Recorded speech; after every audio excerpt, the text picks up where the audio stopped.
Oh,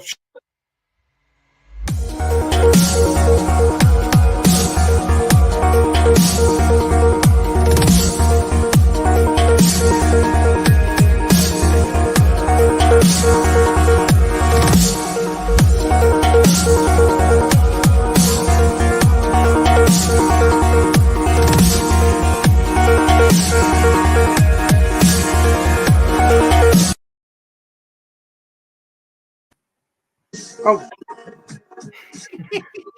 I can hear the music already playing again. What is that? I don't know. Me, I had my telly on. I always have the stream on my telly.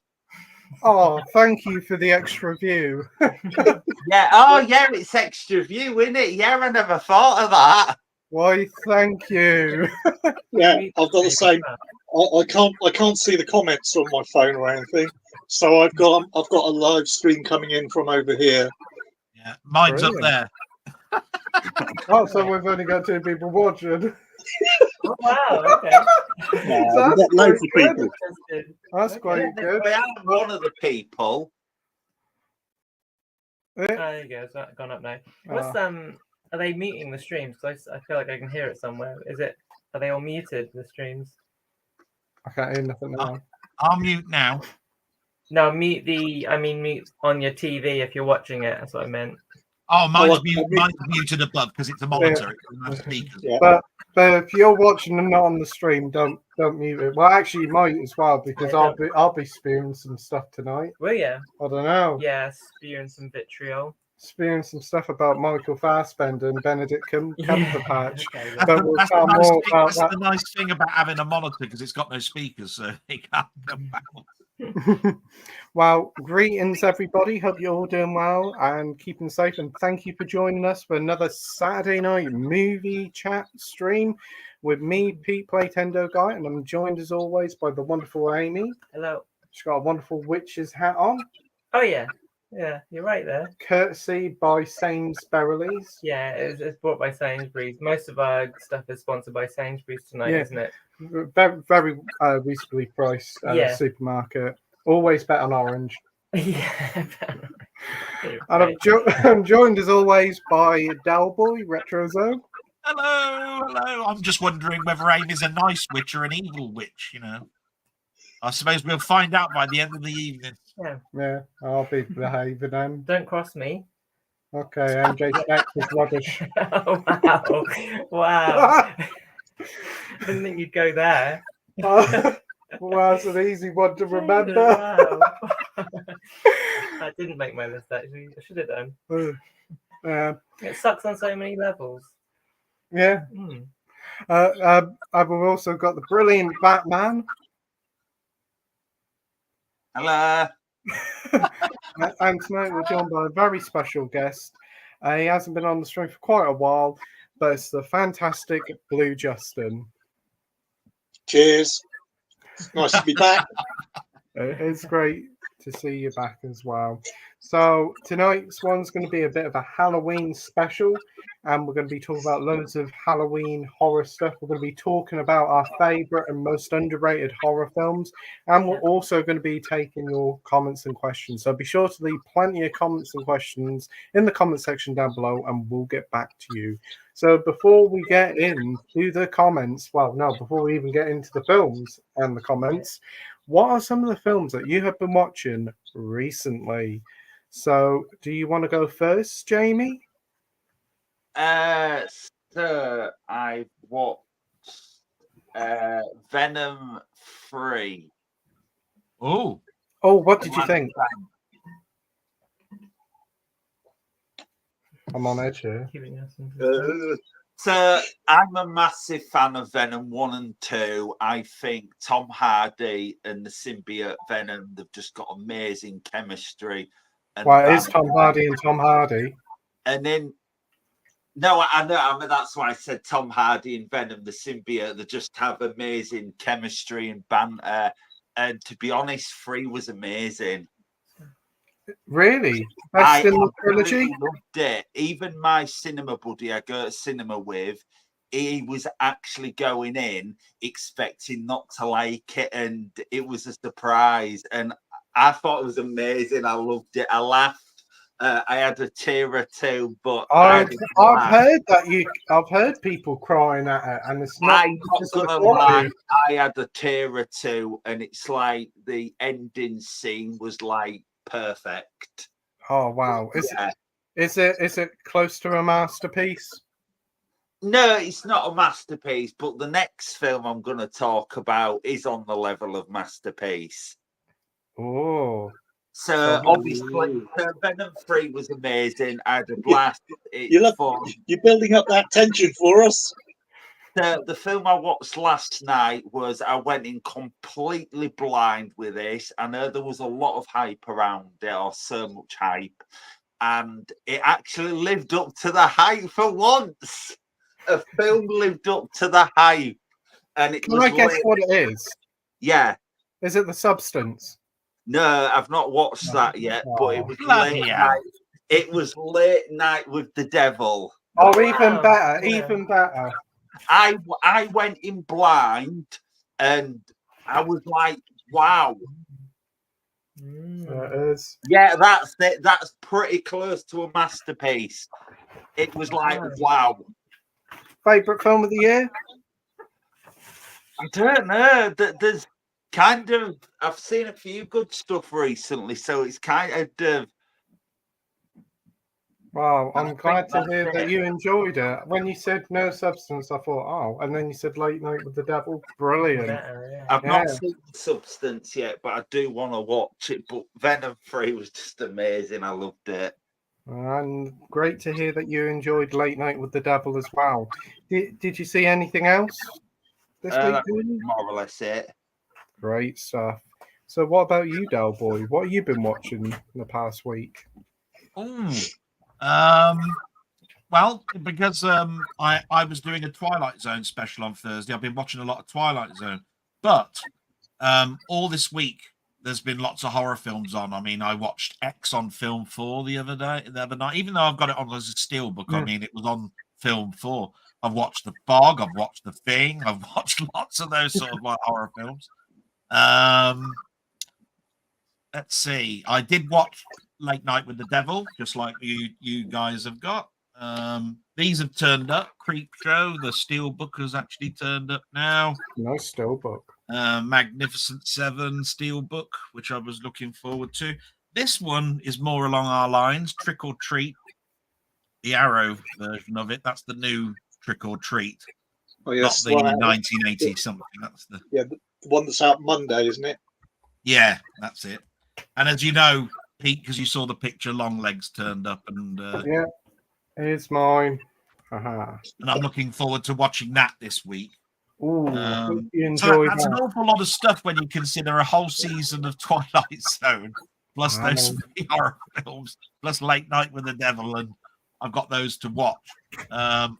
So that's about it. Thanks very much for asking, and I've had a ball watching all of that stuff. Awesome. Really liked Late Night with the Devil.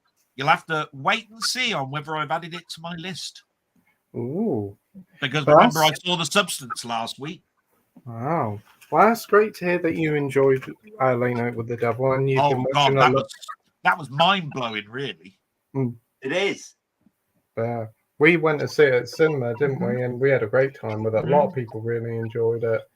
Yeah, it's amazing how it I did so think well. for me, it's what's not to like, because it's got that possession element, and it's all based around TV, isn't it? So you've got all the stuff that's going on in the background. So I'm heavily into TV and film and how they're made and all of that sort of stuff. And it was nice to see what was going on in the background. And oh yeah, I mean, it was just my element. I loved it. And the Twilight Zone as well. Delboy went through the first season of the Twilight Zone. Oh yeah. Yeah, you're a big fan of that, aren't you? Any highlights from that season? Oh, there was 36 episodes. We went through 20 of them and did all the synopsis of it and read out all of the Serling's narrative on it. Obviously, we got past some classic ones like Time Enough at Last, Oh yeah. Walking Distance, you know, some absolute classics. I'd love to have you on, Amy. We'd love to have you on the next one, because I tended to find it got a bit dry, you know, with just me and Denny talking. It'd be really nice to have your input on it. The reason we had to do it that way, by the way, is just by the title, you can't generally tell what the episode's about. If I say walking distance, when we go, what's that about? You know what I mean? So I needed to read out a little bit about what the episode was about. So there was things like the Purple Testament. That'd mean nothing until you actually watch it, and then it's that's that army bloke who sees a purple glow when they're about to die. That's that episode, but from the title, Purple Testament, you wouldn't get it. You know what I mean? And a lot of the people that would have been tuning in wouldn't. Something to be made about the best titles of Twilight Zone episodes. Some of them are really good. Like some of them I always liked. I know Time Enough at Last is a good one. Do you know the episode A Nice Place to Visit? Yeah. Remember that episode? Yeah. I was like that one. That isn't the season 1 episode though. No, I know it's not. No, I think there's that Maple Street one. Is that a season 1? Yeah. Yeah. I think you mentioned that last week. I'm not too good with the seasons and which Yeah, I mean, like I said, you mentioned the titles. It's like I shot an arrow in the air. People would go, what's that about? You know what I mean? Yeah. But like To Serve Man. Well, that by the way is my all-time favorite episode, with the second one being Nightmare at 20,000 Feet. That is creepy. And the third one is Time Enough at Last. I think that's pretty much everyone's kind of top ones, isn't it? It's amazing. It's amazing, Amy. But there's an episode in season 1 called "People Are Alike All Over." Yeah, which I think is a great episode, but fandom give that 4 out of 10. Really? It's a dumb story and everybody knows the end. And I'm going, it's not about whether it's it's whether you enjoyed it. I like the fact that he's in a zoo, and he's looking out. People are looking in at him and he's going, ah. Well, to be fair, it's Nightmare at 20,000 Feet, the one with Kirk in it. William Shatner, yeah, the Nightmare. But he was in 2 episodes of the Twilight Zone. The other one is A Nick in Time, which is about a diner with a coin machine, that plays music. Because that idea was sort of used in the film. Was it Shadow in the Clouds? Oh right. That sort of idea of something's being transported and sort of only one person can see something weird on board. Right, I didn't know that. I mean, I know it's in the Twilight Zone movie. John Lithgow played William Shatner's part. I know that just like Time Enough at Last, The Simpsons, Futurama, Family Guy, they've all spoofed it. It's one of the classic stories where it's just endlessly spoofed, which just goes to show how good a story it is, really, when I look at spoofs and stuff. So, I mean, really, like when you think about it, To Serve Man is quite a silly story. They translate the title, but nothing else. It's just, it's a really odd, but it is great. The point is that it's a creepy idea. Even now, I'm itching to say why it's called To Serve Man, but I think people know why it's called To Serve Man. But there you are. I mean, a lot of them are just like a sort of feed line, punch line kind of thing, aren't they? Like a lot of horror is like you get the kind of setup, and then here's the big reveal is Rod Serling was the king of the twist. I got into the Twilight Zone after watching Planet of the Apes at a very early age. I was like 8, and it just happened to be that I found out that Rod Serling was part of the screenplay of that and wrote the end sequence with I'm sure we all know what the Planet of the Apes end sequence is. And then it was almost like every other episode was like a twist at the end for the Twilight Zone. And it was amazing to me that I found out that he wrote 92 of the 156 episodes. Wow. Rod Serling. My God. Because you mentioned he won 2 or 3 Emmys. The Nazi one, didn't you? Talking of that Planet of the Apes, Planet of the Apes ending. I mean, that's another one that's been spoofed in The Simpsons. You can't really avoid knowing about it, really. Yeah, I mean, I could say what it is, but I just I hate spoilers for people. So. Yeah, and occasionally, I mean, I've been in a situation where people I must have seen something Citizen Kane for me. Oh, did you? Yeah, because I ain't seen Citizen Kane and Fraser Spaulding. Oh, yeah, he does, doesn't he? Yeah. As many people know, Planet of the Apes is in my top 10 films, of all time. But with the Twilight Zone, I think Rod Serling presenting it and his delivery is so great. It eases you into it. So wow. Yeah. Uh, You can tell he loves it. It goes a long way. I think if it didn't have him book chat in those bookends of the episodes, it wouldn't be as His good. cigarette. Well, it wouldn't be as good. No, it wouldn't. No. Oh, I mean, the other thing about Rod Serling is that he was ahead of his time a little bit. There was an episode in season 1 called The Fever. I don't know if anybody knows about that one. It's about gambling. It's about two people that won a ticket to go to Vegas, and one of them doesn't like gambling, and he says, "Oh, I know what the value of money is," but he got coaxed into putting a silver dollar into a machine, and he started to put money in, and then when he went upstairs to his hotel room, the sort of like one-armed bandit talks to him, and he goes down and he spends 24 hours trying to win the money, and then the one-armed bandit follows him up to his room, presses him up against the window, and he falls out the window and dies. But it's just, isn't that just what happens to gamblers in their head? They don't know when to switch off. It's almost like the machines are talking to them and saying, just one more, it's all you need, and you'll win that jackpot. That is what I'm talking about in regards to ahead of its time. It's pertinent now. There's a lot of episodes about race. There's a lot of them, they're all in there. But that's because he wrote those stories when segregation was around and he was in the army. So, of course, he knows all about loneliness, all of that sort of stuff. So a lot of those tropes, they're in those episodes. But I've been talking for far too much. These two need to start getting up. But did anybody see the reboot with Jordan Peele? Yeah. Any good? No. It only lasted a season, didn't it? 2 seasons. Did it? 2 seasons. I've got it on Blu-ray. I got it for my birthday a while back or something, but I haven't watched it. I remember when the first one came out on Blu-ray, but I never saw the second season got a Blu-ray, so I never knew there was a second one. Yeah, there's a couple of remakes in there. Nightmare at 20,000 Feet is on there. The difference this time is it's an MP3 player telling him about how to be paranoid. That's it's that sort of thing. It's been rewritten. The only thing that's got a saving grace for that is that it's the daughter that actually sanctioned the program. Rod Serling's daughter. She supervised the scripts that were coming in. I'd say that the Forrest Whitaker 2002 1 season, 36 or so episodes is better than the 2 seasons, 10 episodes each, 10 episodes per season. That you get that. I'd say go there. The 80s color versions are good as well. There was 3 seasons of that. No. Yeah, the 80s Twilight Zone. Wow.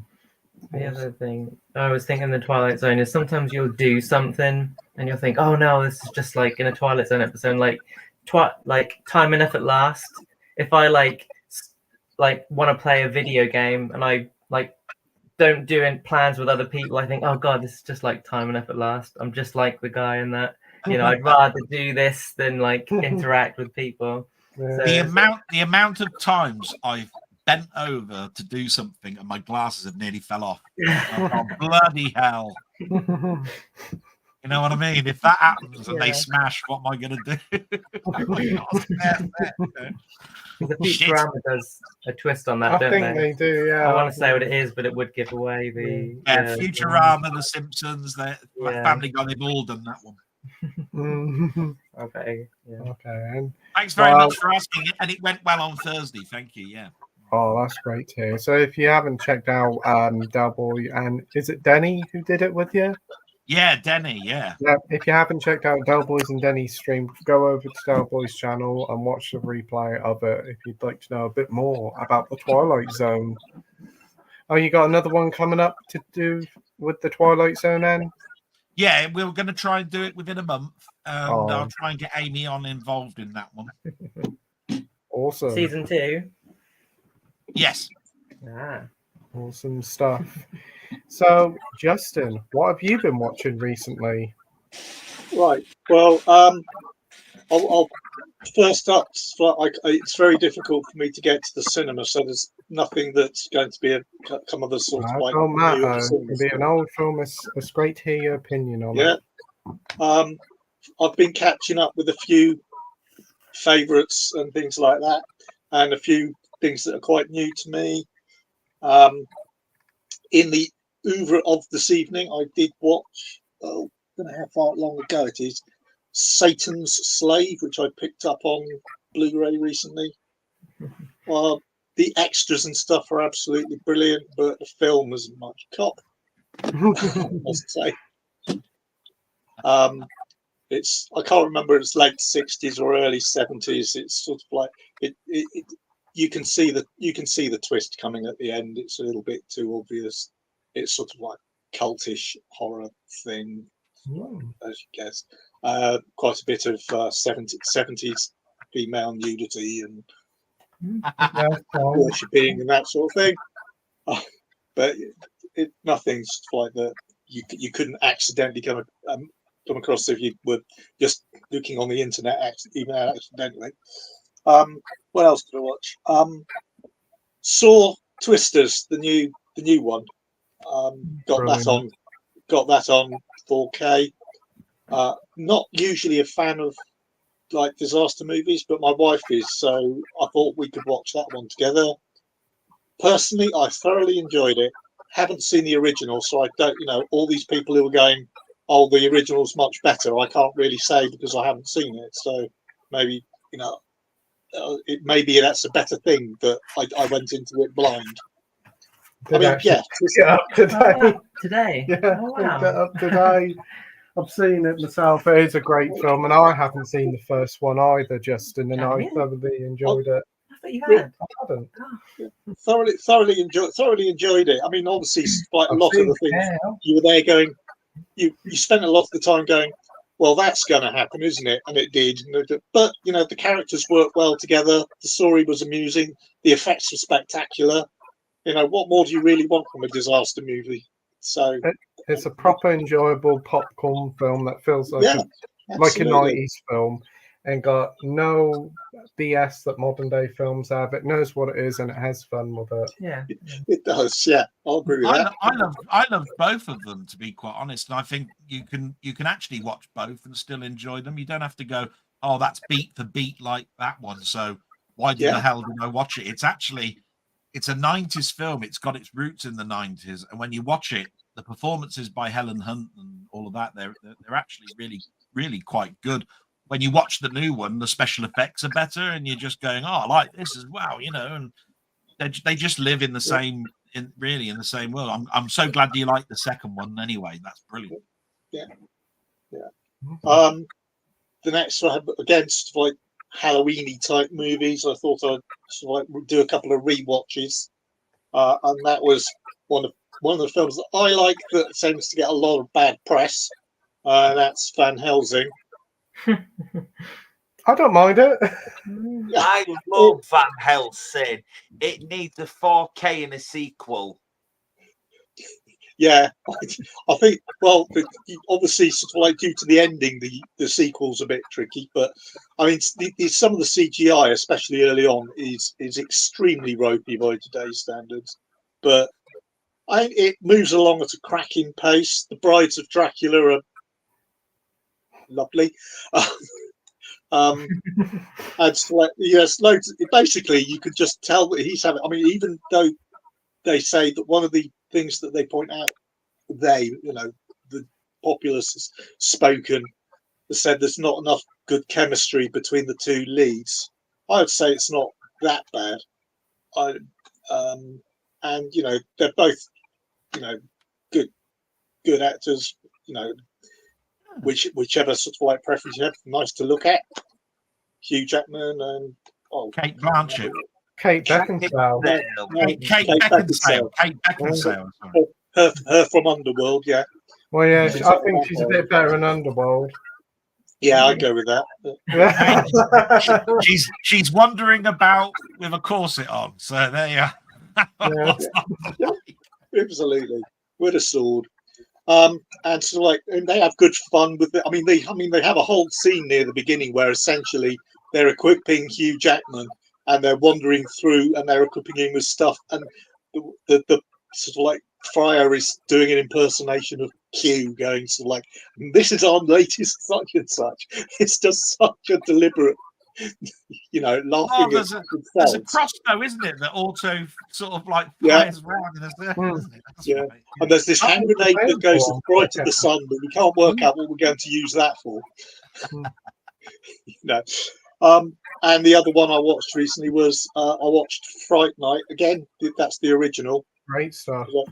I picked up the American one on 4K, but unfortunately, I only took the shrink wrap off to watch it recently, and I didn't notice that this is the first time from Wow HD that I've got a couple of little indents in the front cover, but I've had it for too long to send back now. So. Oh, that's a shame. Still want a Fright Night. Still want a Fright Night 2, really, don't we? Yeah, there is a Fright Night 2, isn't there? No, I mean as a release, physical media. Yeah. Oh, yeah. There is a German Blu-ray of it, and that's pretty cheap. It is. Well, I meant 4K though. I wonder if you're surprised they will do though. Because isn't there a Fright Night 2 that's also a sort of like that isn't an official Fright Night movie, but tries to follow on from the first one? It's a sequel to the remake. It is. There was a sequel. Right. And nobody ever talks about that because it went straight to DVD. You're telling me the Fright Night, the remake of Fright Night, got a sequel? Yeah. Does it have David Tennant in it still? No, I don't think it's got David Tennant in it. Well, you have to ask Georgia Tennant for that. Georgia Tennant, you know his wife as well. Yeah. Well, yeah. He's such a Doctor Who fan. Well, yeah. His wife is actually the Fifth Doctor's daughter, Peter Davison's daughter. Is it? Yeah. Okay. That's bloody interesting, Pete. I know. Yeah. I know. Great fact. We've still got to get that fact out about Michael Fassbender. Yeah. Is it a fact or is it just something that'll definitely happen? Well, it's something that has happened, but they didn't want to do it. Oh, right. But great selection there, Justin. Fantastic. Oh yeah, I'll just to even things out, because my missus wanted to watch it. Last weekend we watched Return of the Railway Children. So, totally different. Oh, good stuff. Oh, did you? The Railway Children. Nothing wrong with that. Nothing wrong with that. Yeah, it was actually quite well pitched. Very, very similar to the first one in style.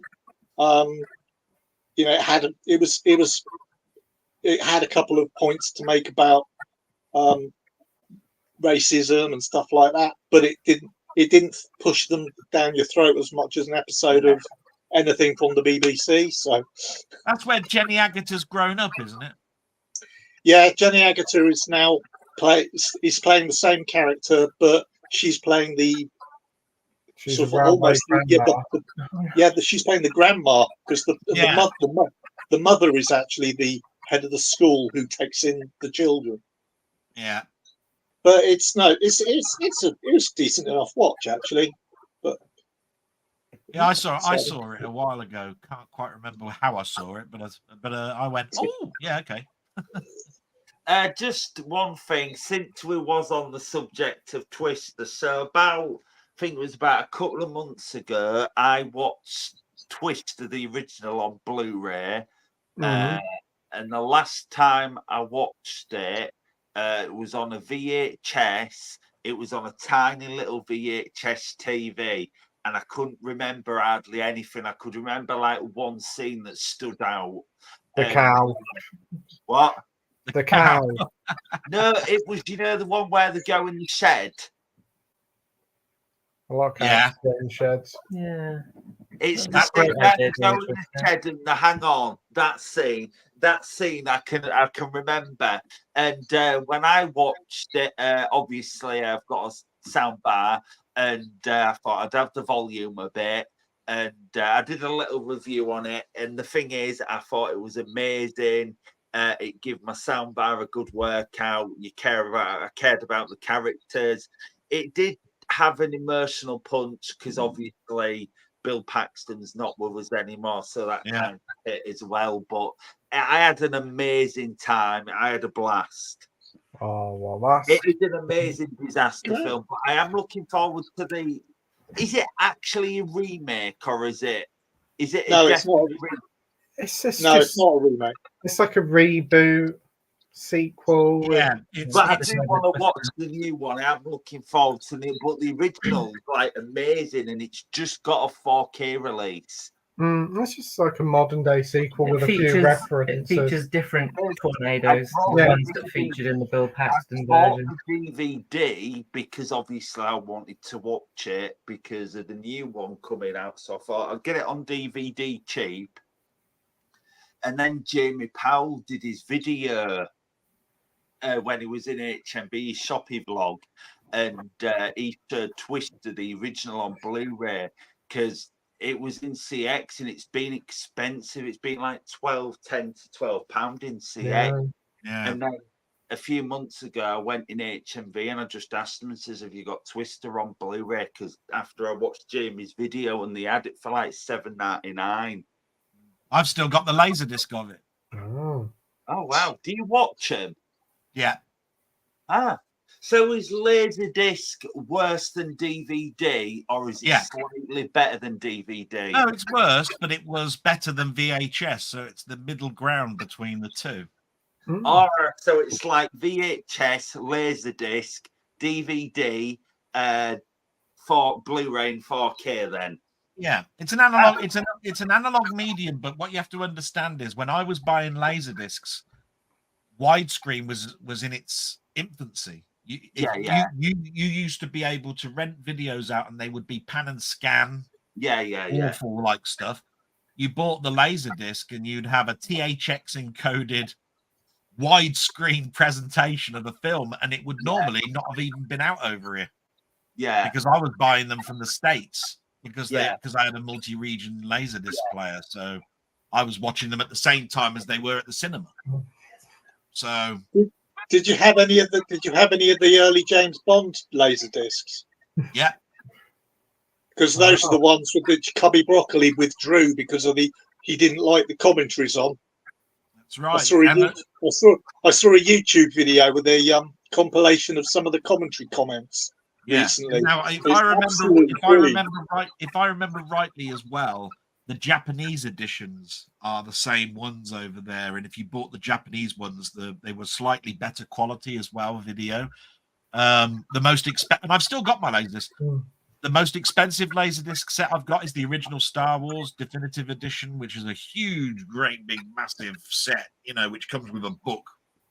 But I bought 7 on. I've still got 7 on Laserdisc. I've got Mrs. Doubtfire, a big box set of that. All sorts. I mean, they're gorgeous. They're album size, and the sound quality still stands out now because most of them are THX sound system. Brilliant. That's why I still have them, really. Have any of you got your TV still on? Because I just had a message saying that they can hear feedback. Have you got the TV on, Jamie? The volume? no, man's muted. Unless it's just feedback from the light. Could be from the laptop. Could be I the light. can definitely hear feedback as well, but Yeah. I'm definitely muted all over. Must be just feedback. Yeah. Is your speaker quite loud, Jamie? Or I don't know. It might be. I don't know, but it's always been the same volume. yeah. Could just be feedback. Yeah, I think so. I had no worries. What But you tend to find as well with phones is that the microphone feeds back. I think that's what it is. That's what it is. Because that's what happened with Jamie Powell last week, I think. Yeah, that's what happens with me sometimes when I used to use my phone. Yeah. Yeah. Sorry, I'm using my phone, so I don't know if it's me causing the trouble. Doesn't matter. Doesn't matter at all. Anyway, great selection of stuff watching there, Justin. You could say, Jamie, Twisters, you enjoyed it. It blew you away. Oh. I guess it kind of did because I couldn't remember it, and it was like the last time I watched it was on like VHS.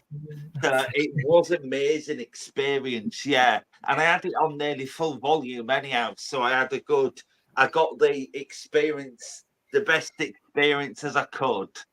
Yeah. Oh, that's it. That's good to hear that you had a good time with the Twisters. So, Amy, Yep. what have you been watching recently? As far as I know, nothing. Is that right? Dead Set. Yeah, we saw it last week though. Oh, we didn't see it for this stream. That we saw it Sunday night. Oh right, okay. Yeah, so Oh, that's because you talked about it on the other one. Yeah. Yeah, so- All right, okay. We watched Dead Set, didn't we? For the classic Channel 4 Big Brother house zombie apocalypse thing. Very, very good. I think it's very sort of nuts and bolts zombie fare. Has all the bits you'd expect from a zombie movie. Not the best example of it. Has a lot of references to other zombie movies. we've got a very Done pretty funny well. boss there who's such a narcissist but hilarious. Yeah, definitely. I think he is the kind of Colonel Rhodes of Day of the Dead, I think. The thing is, though, he makes the show. If he Yeah. wasn't there, I don't think I'd be quite as interested in it. He's very Yeah. enjoyable in it. The thing is that it's about Big Brother, but it's not dated. No, it isn't. You'd think that it would be like, oh, we don't really have this kind of stuff anymore. But it is about like these people who want to get on telly, don't live in the real world, and They also got young Riz Ahmed like, yeah. I think it's the first time I ever saw him. and Ray Winston's daughter as well. Yeah. She's well known for playing a young Peggy Mitchell. Oh, is she? Yeah, so that did her career good. Yeah. Good cameo by Davina McCall as a zombie. Yeah, yeah. Or is she? Well, she's game for anything. She is, I think it's in the trailer for it that she does. I think it's on the thumbnail on Yeah, Netflix. I think it is. Yeah. So, is there anything else you watched? Is that? I don't think so. I no. don't think I've watched anything else. No. No. Well, let me have a look and You see. talk about because I've seen Dead Set before. That's the thing. So you haven't seen it yet. So you really need to talk about it. Right. So, what have I watched? I did talk about the first Smile. I went to see Smile 2.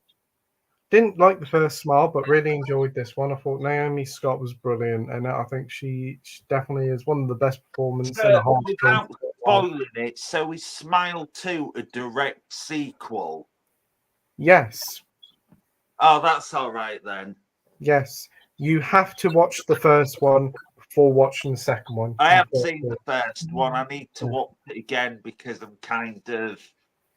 Well, if you're unsure on how it ends, you definitely do need to watch the first one before. Yeah, I have seen it, but I'm kind of mixed on Smile, so I need to watch Thanks it for again. that confirmation, actually, because I want to watch Smile 2 because everybody's saying it's so good, but I haven't seen Smile. But for that reason, I've just picked up Smile because Savvy had the Steelbook for $14.99, and I thought 4K Steelbook for $14.99. I thought I'll grab that whilst that offer's still on, so I can then watch that one, and then I can watch Smile 2. Yeah. The opening is very good for Smile 2, and if you've seen the first film, you'll get a lot more out of it. It's a pretty darn good opening. It is a little bit too long like the first one, but unlike the first one, I wasn't bored. It's got some great practical effects, some really creepy moments. As I said, the Naomi Scott is fantastic. It'd be quite a fun double bill with Trap because they seem very similar. Yeah. And I've heard a lot of people aren't keen on the ending, but I really like the ending. It takes the series in an interesting position, I think.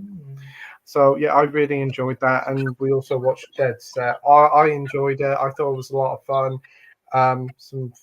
That manager guy was really funny. He's a nasty piece of work, but he was hilarious. Yeah.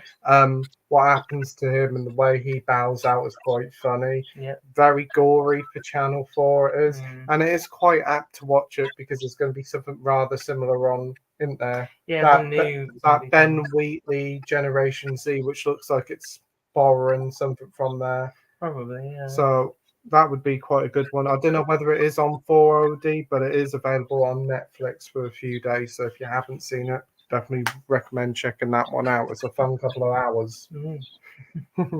So that's everything I've watched this week. So not as much as last week, but hopefully we'll go and see Venom, the last cha-cha-cha dance. I'm looking forward to that, especially with Jamie's glowing announcement of it. Yeah. I think you'll watch it on your own, probably. I haven't even seen the second one. No. Oh, we did watch the first Venom, didn't we, in the hotel? Well, half of it. Yeah. It's still fun. I got the Yeah. 4K of it, Mhm. so it must have been good. But yeah, that's everything that we've watched. So before we get into I got the 4K of it, so it must have been released. So what was I going to say? So yeah, that's all what we've watched this week. So before we get into our horror films, Delboy, do you want to promote your channel to everybody watching at home? Oh, thank you. Yeah, I'm more well known for my blog. Really, on a Sunday, I do. My blog is sort of like expanded to about 2.5 hours now. So most people sort of like listen to it in bits, listen to it all through the week. But it's called a retro zone because it's more a sort of like a nostalgia fest. There's everything about all the old computers, Spectrum, Commodore 64, all those from the past, plus present day films. I love doing film reviews. I like talking about all of my old collection when I used to collect VHS and Laserdisc and all of that sort of stuff. And I do discussions on TV and film and music. And I'm doing shortly a soundtrack section. Oh, I think it's about time now that I start approaching my soundtrack collection because I've got quite an extensive soundtrack collection. And thank you very much. That's really my channel, and anybody that comes along and watches or subscribes, thank you very much. It's really, really appreciated. It's a little channel and it's growing. wow, that's Been great. doing it for nearly 3 years now, so Wow, nearly 3 years. That's fantastic to hear that it's grown and it's a consistently brilliant channel. So if you haven't subscribed to Delboy, his link should be in the description down below. If they're not, I'll put more in later. I'm pretty certain I'll put them in. So, Jamie, do you want to promote your channel? Mine's the Batman Talks Movies. I haven't done a video for a while, but the next video that I would like to do is a room tour of Batcave, the Batcave 2.0. Awesome. And what about you, Justin? My channel has mostly been haul videos and unboxings because those are what I found like more people want to watch. I started originally doing a sort of like an A to Z because those are very, very popular. But my collection was growing at faster speed than I could actually do the A to Z. But I'm trying to introduce a couple of new elements instead of, because I used to buy so much, I was doing weekly hauls. I could hardly keep up with doing those videos, let alone lots of extra ones as well. So I've cut down on my spending partially, and I'm now doing like monthly haul videos. So there's a lot less of them, and occasionally interspersing with the odd unboxing of something that's a bit different, or if I get it early, like I did with the Hitcher big set. Oh, yeah, that's a Plus, one. yeah, plus I'm trying to do a couple of different things. I've just recorded today. I did a Halloween hashtag video from I can't remember who it was, Lisa Davey, and that we met up in London. Batman. Oh, Lisa Loves. Yeah, Lisa Loves channel, and she did one a while ago, and I decided I'd do the same hashtag questions. So I recorded it, but it hasn't been edited yet. I'm also planning on a couple of upcoming ones that I've got planned. I've got both versions of the Nikita, the 4K, and they're quite different because I think they're different scans and they're definitely different output because one's US and one's UK, and like I said, I think they're different scans, and I'm going to see if I can see any particular difference on my equipment, which isn't, I will confess, isn't the best. but I will also want to say to like the difference in the extras, the difference in whatever subtitles and soundtrack sound they've got on them, which are significantly different depending on what you want out of them, and obviously which steelbook cover you prefer. And also, not for everybody, maybe, but if I'm trying to introduce a bit of what's happening in the anime world, I don't watch it all the time, but I don't see much out there. Now, I don't know whether that's because people aren't interested or, or hopefully it's because they are mildly interested but don't have any of the information. So I'm hoping to fill a gap in the market there. That's good. Awesome stuff. So there's Titans of AE is just coming out shortly, isn't it? On Steelbook. What seasons 1, 2, and 3 or something? Yeah, I've got them all. I've got them all not on Steelbook, and I just cannot justify getting all 3 on Steelbook when I've got them all at the moment. I would absolutely love to, but I think they're all coming out on the 2nd of December. Everything seems to be coming out 2nd of December. I'm going to be broke. Yeah, I've got 6 pre-orders for the 2nd of December already. Wow. But I'm interested in the Nikita because I bought the UK Nikita Steelbook, the red cover. Yeah. I bought the French version. It was exactly the same, but never bought the American one. So I'd be interested to know about that. So I mean, I'm a big Nikita fan. I mean, Luc Besson's brilliant. I found that film absolutely fantastic. Hate the assassin, that Assassin's remake. That was a piece of shit. So yeah, I'll be interested to know what you come out with on that one. I sent the French one back because it was the same. That's sad. So yeah, Studio Canal put out the one in this country. Yeah. Great stuff. Off the top of my head, I can't tell you who did. I'm a look. That's what I'm here for. Who did the? But if you haven't subscribed to Justin, Jamie, or Delboy's channel, links should be in the description down below. What about you, Amy? You want to promote your channel? I'll subscribe. Yeah. Check out my channel. I'm going for a world record 2 months without any content being added. So if anyone wants to help me with that and support me, then that'd be great. So definitely go and check out Amy's channel as well. Yeah, awesome. I'm not going to tell you what it is. You have to find it. Oh, it's a mystery. Yeah. All right, and it's a mystery. So anyway, spooky mystery. Well, that's pretty apt now. Yeah. So anyway, it's time now for our favorite horror film thingy majiggy. Yeah. Favorite horror thingy. Well, it's our favorite horror films and underrated horror films. So shall we do it like this? Shall we each take it in turns to go through our favorite horror films, because they'll probably be like the most likely to be a lot of same ones. Overlap, that's a good word. Good little concise word there. Yeah. And then we'll go through underrated ones afterwards. Yep. Awesome. Good one. So, Delboy, do you want to go through your favorite horror films first? Do you want me just to read out one or all 10? You read out all 10 and talk a bit about them if you like. Okay. I'm going to have the weakest list of the lot. And I was saying earlier on that horror is something that I love, but, basically I'm learning from you guys all the time. So there'll be some stuff on here that's predictable. So to make it unpredictable, I've put a couple of comedy horrors, which you could also say could be included. So the very first one's Young Frankenstein.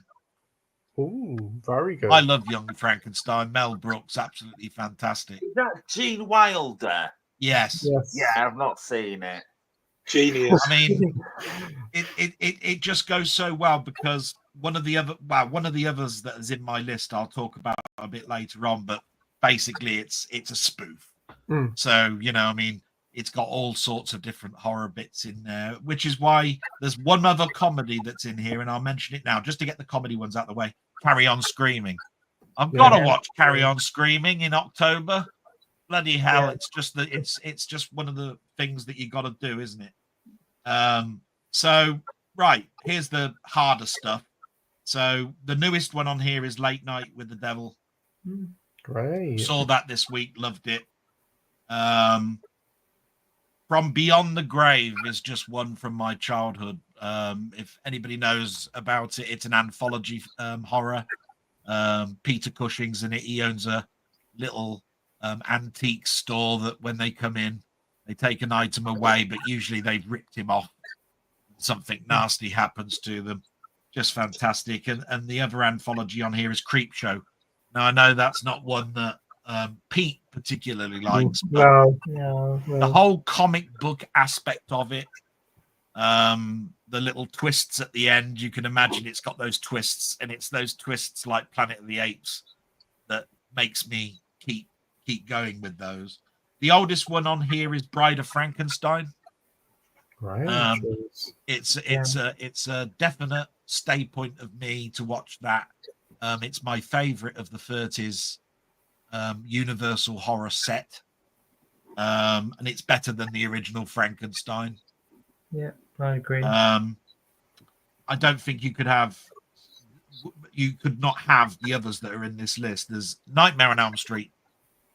I've got the fondest memories of those. It's nice that the 4K's come out. I've watched that just recently. It's now in my brain a little bit, so that might have been one of the reasons why it was in there. Friday the 13th is there. Same sort of reasoning, really. Slasher type thing. Halloween's got to be in there. So the original Halloween, this is John Carpenter. And this is the last one, and I've got to choose because I've put two here. And it's Fog or Salem's Lot. So because I've got Halloween, which is a John Carpenter one, I will put Salem's Lot in. That's a really good list. That is my 10. That's a great little list. I think, I mean, Bride of Frankenstein is probably my favorite Universal horror film. I really love The Invisible Man. That's kind of a horror comedy, isn't it? Really? Is a bit, yeah. The interesting thing about Bride of Frankenstein is that it's made.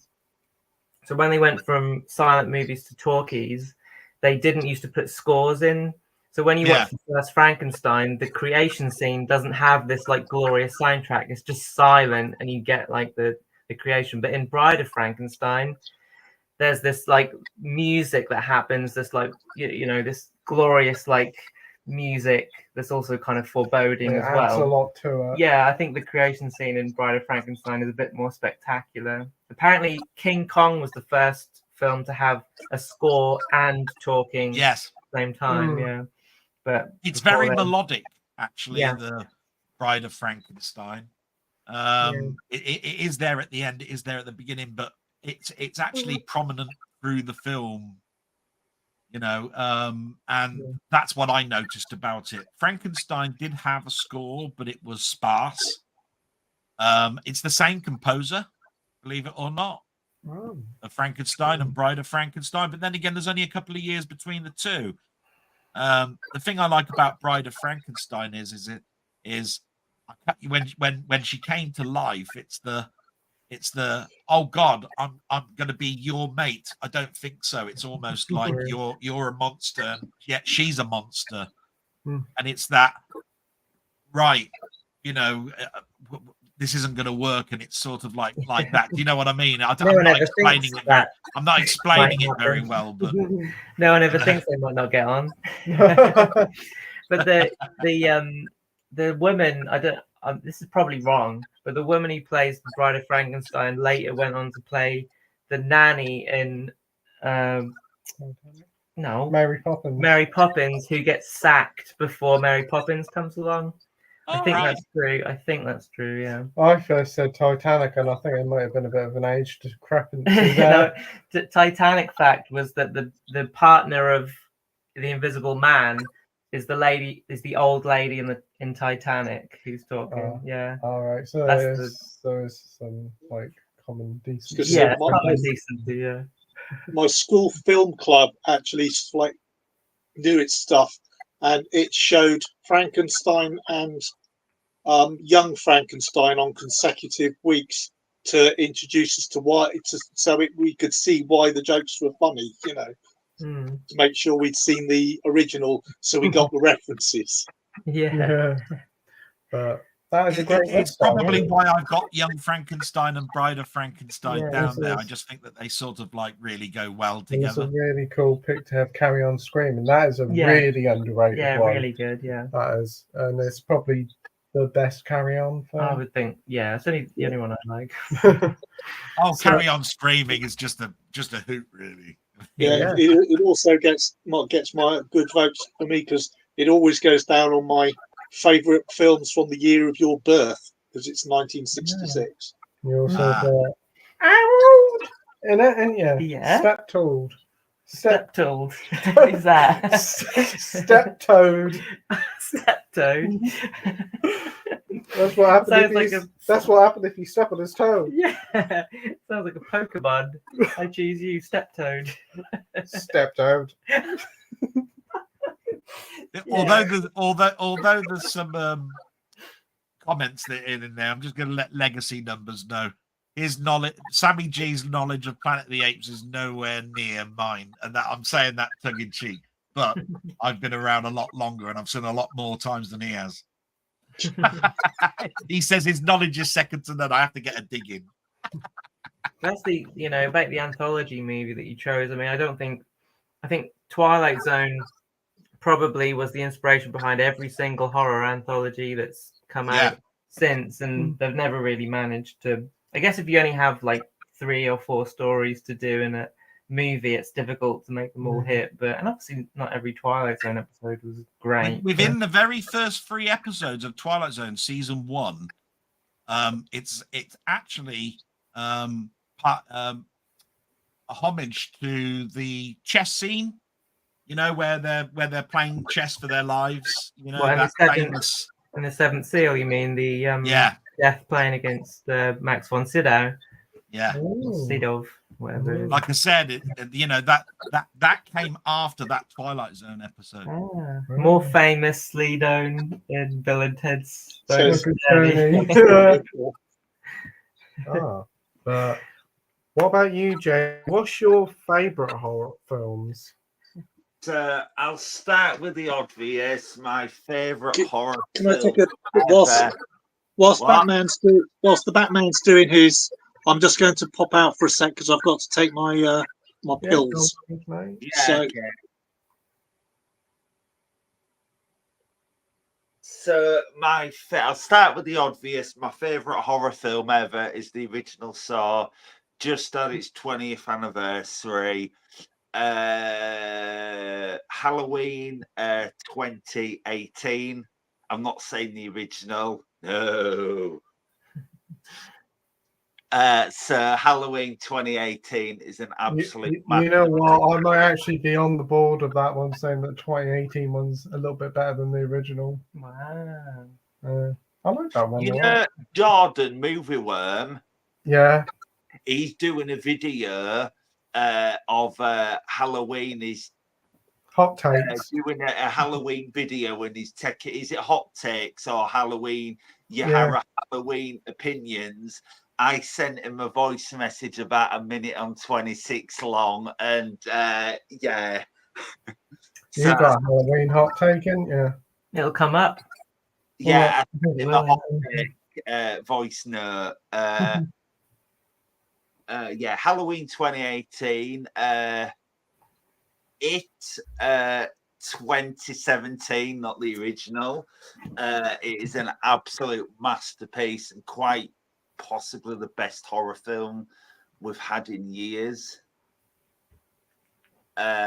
Midsummer is another absolute masterpiece. I love Midsummer so It's much. better than Hereditary.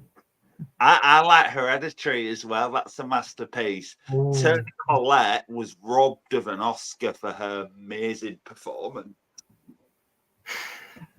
And she should have won it for Muriel's Wedding. Yeah. I like I Muriel. think people who've given birth should be given Oscars then. If you just get Oscars for screaming constantly, then Oh, yeah. yeah.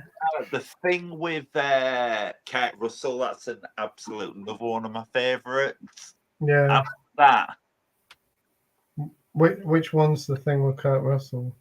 The It's a original. film called The Thing. Oh, No, right. you're not being non-specific. Oh, I thought he was being non-specific Kurt Russell. No. Yeah, I the didn't think remake. so. I thought they were saying there's something about Kurt Russell, like something about Mary. I'd see that one. Yeah, that'd be It's good. like the thing is with Nightmare on Elm Street. I've not watched any of them in a decade. I can't really say out like that because I've not watched them. I've not watched the Child's Play in like a decade. So yeah, saw Midsummer, Halloween 2018. I'd kind of say it chapter 1 and 2 because they're both like perfect masterpieces. I think that's about it, really. The thing is, as soon as you go on to someone else, all these answers will pop into my head, and it's just. Well, you I'm can like- always say him again. You can always say those ones for the underrated ones Yeah. when we come back to you, I've Jamie. got a few underrated ones. Well, we'll look forward to hearing them. So whilst Justin is having his tablets, Oh. do you want to go next then, Amy? Yeah, I'll have a look. Oh yeah, I I've got can't. mine. You're not allowed to look, Pete. Oh yeah. I've got mine saved on here. That's right. Okay. So I think we've got them in order here. Okay. 1, 2, 3, 4, 5, 6, 7, 8, 9, 10. You don't mind if I count, do you? No. All right. So number 10, I've got Dawn of the Dead. It's one of my favorite zombie movies ever. Probably is the kind of main archetype of all zombie movies. I think that it. The original or the remake? The original. I like the remake though. I do like the remake, but it didn't quite make the list. I think that the kind of remoteness of it. I think if you're going to have slow zombies, you have to have that element of no hope, and it does feel like they're the only people on Earth, even though the bikers obviously come in later, but they're against them, aren't they? They're antagonists. So you get that kind of feeling of they're all alone. That was good when like Meatloaf and the Bike Riders joined in. Yeah, when they play Battle at Hell and then they all come in. Oh no, I'm thinking of Rocky Horror. Yeah, oh yeah. And I love the way that they've those empty corridors and they're terrifying because you just expect there to be a zombie walking through the empty staircases and things like that. Very insecure. And it's also like something like when like a shop is closed after Yeah, dark, there's always a creepy feeling yeah, about really that. is. Yeah, because that was the whole idea was that Romero saw an abandoned shopping center and said, that was the reason he made the film, apparently, that he just saw an empty shopping center and said, that'd be a great place to make a zombie movie. So he made that. Yeah, it's my favorite of the Dead trilogy. I like them all, but yeah, that's my favorite one. Right, Let's have so- a look at the next one. So the next one is a modern zombie movie. It's Train to Busan. Wow. So I think that this is I think it's probably the perfect zombie movie. It's got so much great action in it. It's got that sort of, the betrayal of like when people are under stress and their lives are in danger. You get everyone pushing, sometimes literally into the path of zombies. They just say F you, I'm in it for myself kind of thing. And then you've got the people who want to survive this kind of stuff. I think it's so full of tension. That ending makes me cry every time as well. I think that's just exactly what horror should be about. It makes you feel something. So that's my number 9. Number 8. So what I've done with this list is I've looked on IMDb and I've whittled out the ones that don't have horror in the genre. So I've taken out Night of the Hunter. That's not in my list. And there's another one. I'll remember it in a second. But my 8th one is Jaws. It's just so brilliant. I mean, the conversation that the 3 guys have on the boat when they're talking about, oh, this is the scar here, she broke my heart, that kind of thing. It's just funny and it makes you feel for these people. And that's the other thing, is that I think sometimes with modern horror, you don't care about the people. They're just cannon fodder. But with this one, it's an adventure movie, kind of almost first and foremost, but it is a horror movie because has that, you know. I've never understood why people don't think that's not a horror, though. That's the thing with me. I'm surprised all the time that people go, "That's not a horror." I go, "Bloody well, it is." But I always think it's interesting because people consider like Godzilla a horror movie. Some people consider like King Kong a horror movie. But then why isn't Jurassic Park a horror movie? Because it has like these kind of science, like The Fly. It has man should not meddle with these things, and then it goes wrong. You've got people's limbs being chopped off. People being eaten. Yeah, people being eaten. Characters do die in it. So Jurassic Park, I'd agree with. Godzilla, I've never seen Godzilla pick up somebody and put them in their mouth. yeah, I guess not. But he does step on trains. He can't help but step on them. Bloody, he does have atomic breath as well. Yeah, I mean, he is a bit nuclear. Well, it's a woman, isn't it? In the '98 one, isn't it? Yeah. I suppose the horror is there's a horror element.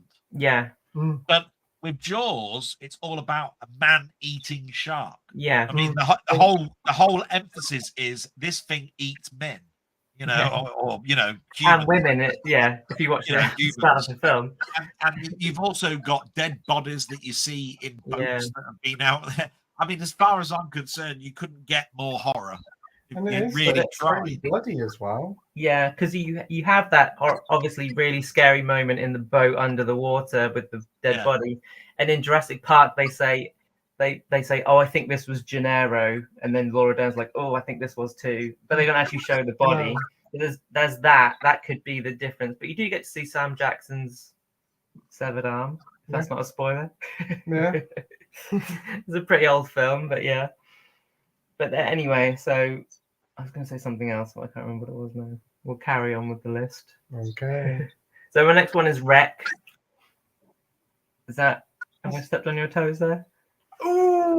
Okay. Very good choice. I think it's my favorite. They're all zombie movies, actually. Now look at it. Wow. I was going to say I'm devoid of zombies, and you've got every bloody zombie.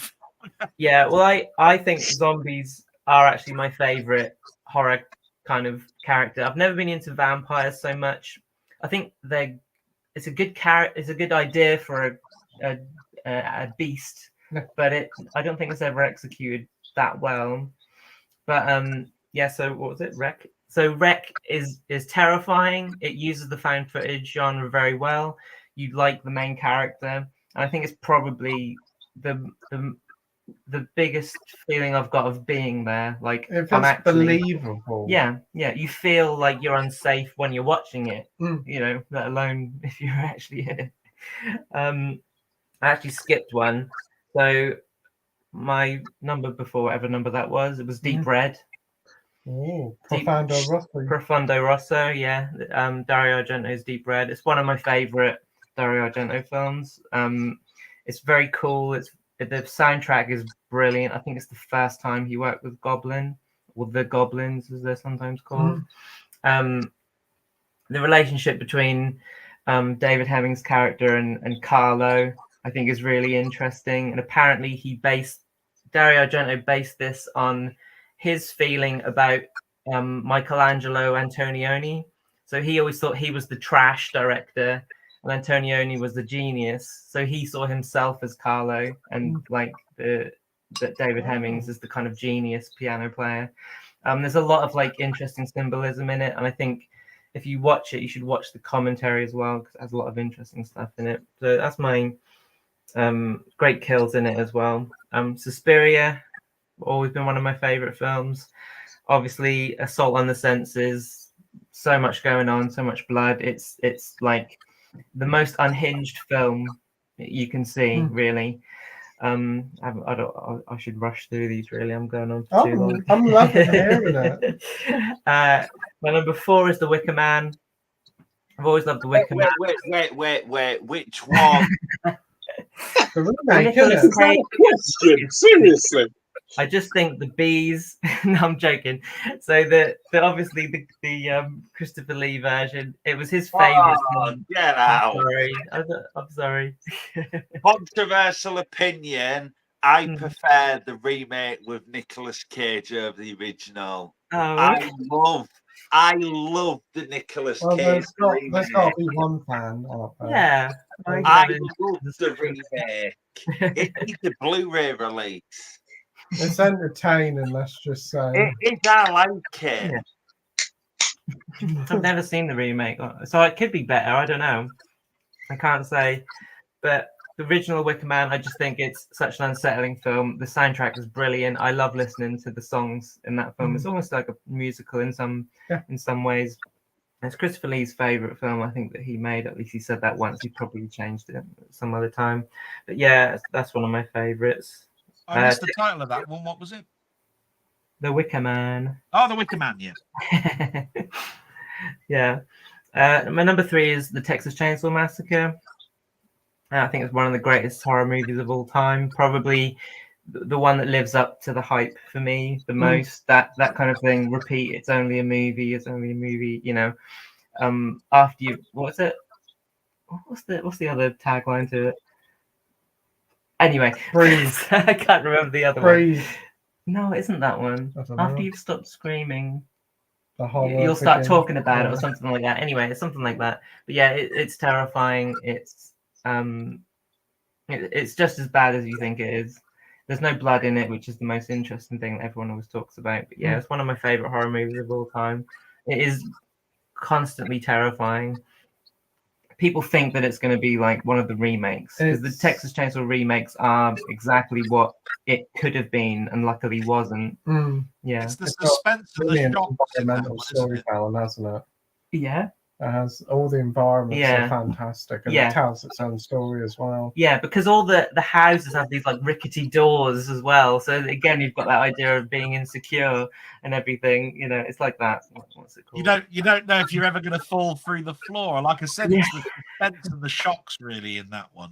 Yeah, I mean the scene where he gets bonked on the head and then the door closes. I mean, that's just absolutely expert like directing there, where it's just like so matter of fact. It's just like he's basically an animal and he's being pulled in, and you know the job's done, and then that's it.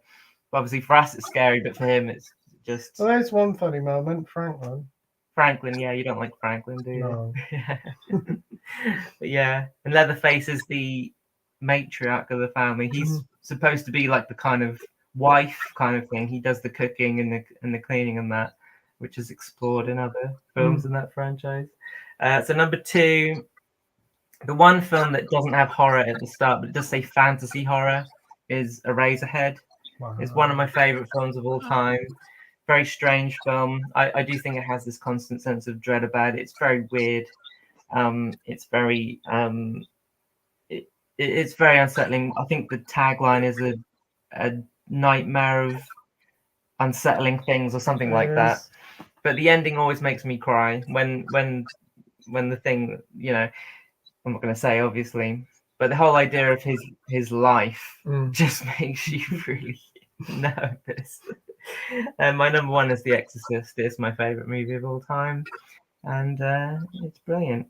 Yeah. Have you got any facts about it? Yeah. Not much. All I know is that apparently when Father Karras is listening to the audio recording and then the phone rings, apparently William Friedkin shot a gun to make him look scared. So when he turns around and is shot, he's listening to the recording backwards. And the other thing is that apparently when they were closing the drawer, he uses his other hand or something. There's a continuity error that William Friedkin put in to say, so that people would be so terrified that they wouldn't notice it. That's cool. So yeah, I don't know much else. I haven't got many other facts. That is another quality list there. Yeah. Really? Yeah. Very good selection of stuff there. Yeah.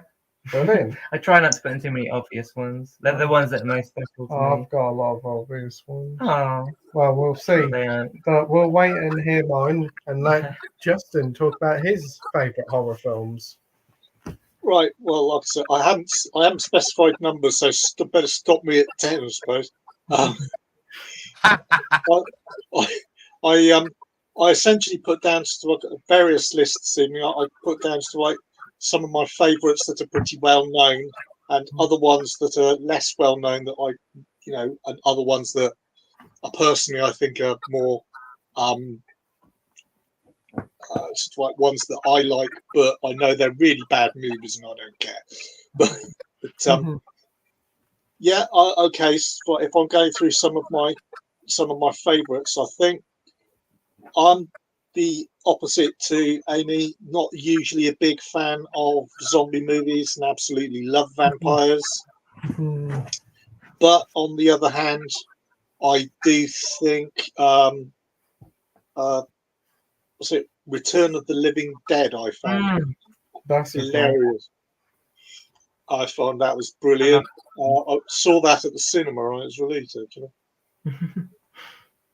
Yeah, so that I thought was fun, and so it's of course at the time I probably didn't get a lot of the references and the jokes as to like why it was going on about what was it? There was one line where he was going to like, I shot it in the head, it's supposed to die. Well, obviously these aren't the right types of zombies. Yeah. It's the only kind of example of the brains thing, isn't it? Yeah. They're the only ones who are after brains rather than they eat people. Yeah. Send more paramedics. I still can remember that. I've thoroughly enjoyed that. And my other one as for zombies on the list is 28 Days Later. I really like that. The first of really, I think I call that the first of the fast moving zombies genre, rather than the shambling zombies, which they all seem to be before 28 Days Later. Since we're on the 28 Days Later thing, are you looking forward to? Is it 28 years later? Yeah, I heard it's on its way. I haven't heard any more details than that. Year, and I think they're trying to get. See what the trailer's like. I think they tried to get the original actor from the first one. Is it Cillian Murphy? I think they've tried, or Cillian Murphy. I think they've tried to get. Yeah, his name's called Sicilian Murphy. But it's where the zombies go around in wheelchairs, isn't it? 28 years later. Is it 28 years later or 28 months later? 28 decades later. Yeah, it's interesting to see how it turns out. Yeah, it'd be interesting. Apparently he's being a bit rambunctious on set, and they said, "Don't be so silly, Sicilian." They told him that in I See Oppenheimer. Yeah, did they? Yeah. Apparently 28 Days Later came out the same week as Shaun of the Dead, and the people were confused, and they thought, "Oh, what is this? Is the spoof film? Is this the same thing?" Or apparently this Edgar Wright thought this is why people didn't go out and watch Shaun of the Dead. Right, didn't know that. That's good. It's a great film. Yeah, it's really terrifying actually. 28 Days Later, but shot on digital, so you're not going to get a great version of it ever. No, never. There's never going to be a great image, whatever they do with it. Yeah. The next one I've got to go on is to my quite often my sort of like preference in the sci-fi type horror. But I absolutely think John Carpenter's The Thing is brilliant with its practical effects. The Kurt Russell one. Yeah. I said that in my top 10 favourites. That's one of my favourite films as well. I love it. Yeah. I don't think the prequel is as bad as people think it is, but I mean, I can see why it's criticised because everybody, was just a fan of the practical effects and they used digital effects. So people said, "Oh, it's not as good." But as a prequel, they started off, didn't they? Doing I mean, John Carpenter looked at early rushes and saw, "Oh, you're going with all practical effects," but I think they ran out of money and then had to go digitals to save the money. I think that's what happened at the end of that, and that's why people said you turncoat, you've turned back on on what you said you were going to do in this prequel. That's what I think is what was mentioned at the time that film came out. But did not know that. That's interesting. One of the things I was interested in saying, I was watching a YouTube video the other night, and this is going somewhere, so don't worry. About, and I was in connection with what is actually a horror movie and what isn't. And I was actually watching it, this video, because I was wanting to find out whether I agreed with people's follow-up comments to why Predator 2 wasn't as good as Predator 1, etc. But it was quite interesting that they was instantly were saying that Predator was essentially a science fiction slasher horror in the jungle. So, but a lot of people, I would say, wouldn't actually regard Predator as a horror movie. Which is, but again, it comes down to. I'd say it's on the similar lines of the first Terminator. Yeah. I equate the two. So yeah. Yeah, it's got horror elements, hasn't it? I mean, I would say you're not wrong by putting it in the horror genre. I think it's like dwelling on the kills is a lot of the big thing about horror. No, you've even got I've forgotten his name now. Bloody hell, he's in Rocky. I've forgotten his name. Bloody hell. Carl Weathers. Yeah, Carl Weathers. You got half his arm being bloody shot off. I mean, for God's sake, it has got a lot of. You've got bloody bodies hanging up from the screens. Yeah. It is a horror. It is generally horror, I would say. Yeah. Well, yeah, because they're big like army guys, and they're being reduced to like scared and terrified. Yeah, but I mean, when you think about like Jaws, they really dwell on that death on the boat when the guy gets, when the shark comes onto the boat, and there's a long like it's quite lingering on the death. Whereas in like I don't know as much about Predator because we saw it, didn't we? I was quite drunk at the time, so I can't remember the film. But there is some really messed up carcasses in there. Yeah, the skinned bodies strung up in the tree. Yeah. But showing a body. Years and years and years, I saw it in the sci-fi action section. It was, but then sci-fi molded into horror anyway. In our blockbuster video place. So. It was almost like they shifted it to the right, so it was where the horror started. Yeah, that's handy. Yeah, I suppose moving on. Moving on to my favourite werewolf movie's got to be Dog Soldiers. Great. Yeah, that one, didn't you? Which you can still get the steelbook of. I'm not sure. Have I got the steelbook? Yes, I'm sure I've got. I think I've got the steelbook. If you haven't, you can get it for $14.99 from Amazon France this week. Ooh. Well, I've got the. I started off seeing it at the cinema. Got it on. I think I got it on VHS. Got it on DVD. Got it on Blu-ray, but that wasn't much of an improvement. Got it on the German 4K because they were the first people to get to do a new scan, but they messed up the color balance, the brightness balance or something. And then I finally got it on the proper UK scan when they did it. So I've definitely got it somewhere. Yeah. Traditional vampire stuff. Got to go with the Vampire Lovers. The whole of the Karnstein trilogy, actually, but I think Vampire Lovers was my favourite of the three. Vampire Circus, does anyone know that one? Yeah. Oh, great pick. Vampire Circus has got Lala Ward from Doctor Who in it. Yeah, Lala Ward and the Green Cross Code Man who's out not in the Darth Vader suit. That's right. Yeah. He's the big strong man in the circus that's there. Yeah. That was good fun. Because Lala Ward plays the twin, and whatever happens to one twin happens to the other. It's quite clever.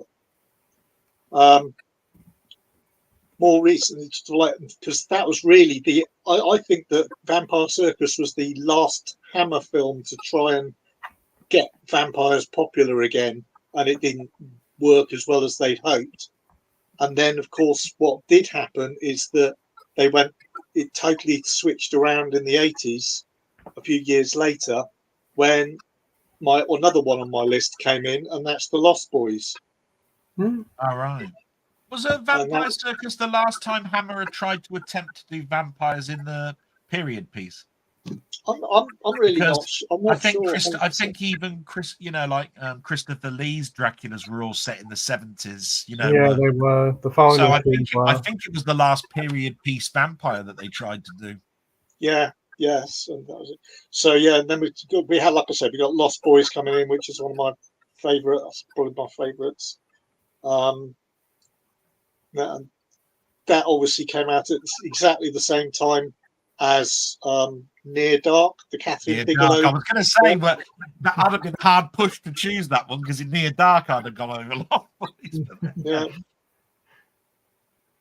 And then this is a brilliant list. Yeah, anyway, recently I must say that I was pleasantly surprised by how much I enjoyed Abigail. Yeah, everybody's saying that, isn't they? Yeah, we'll have to check that one out. I just I want thought it would be 4K steelbook of that. I want a 4K steelbook. That's why I'm holding back. Doing my editing. I thought. Yeah, I keep on hoping that the same thing will happen as it happened with Megan, and they'll go 4K. But it's the same with Maxine. But no, I thought. Yeah, the New Omen. I thought that Megan. Yeah, I honestly thought that Abigail I quite enjoy, but I had no idea I'd enjoy it as much as I really did when I watched it. And I think I'll just for fun, I shall go back for a couple of films back to the much older days, and I shall go right back to Creature from the Black Lagoon. Oh, nice! Which I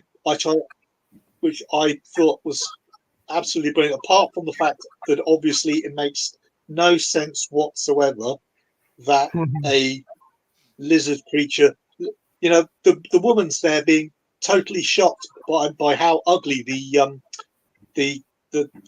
creature is. So why does the creature find her attractive? I mean, it's just as likely. Have you watched that one in Shape 3D as well as non-3D? That film. I have, yeah. Yeah. It's very good. Yeah. Yeah, that's what I was going to say. The 3D, and it's good. Yeah, and sort of like from a million one totally different left field shot, I will go The Devil Rides Out. Yeah.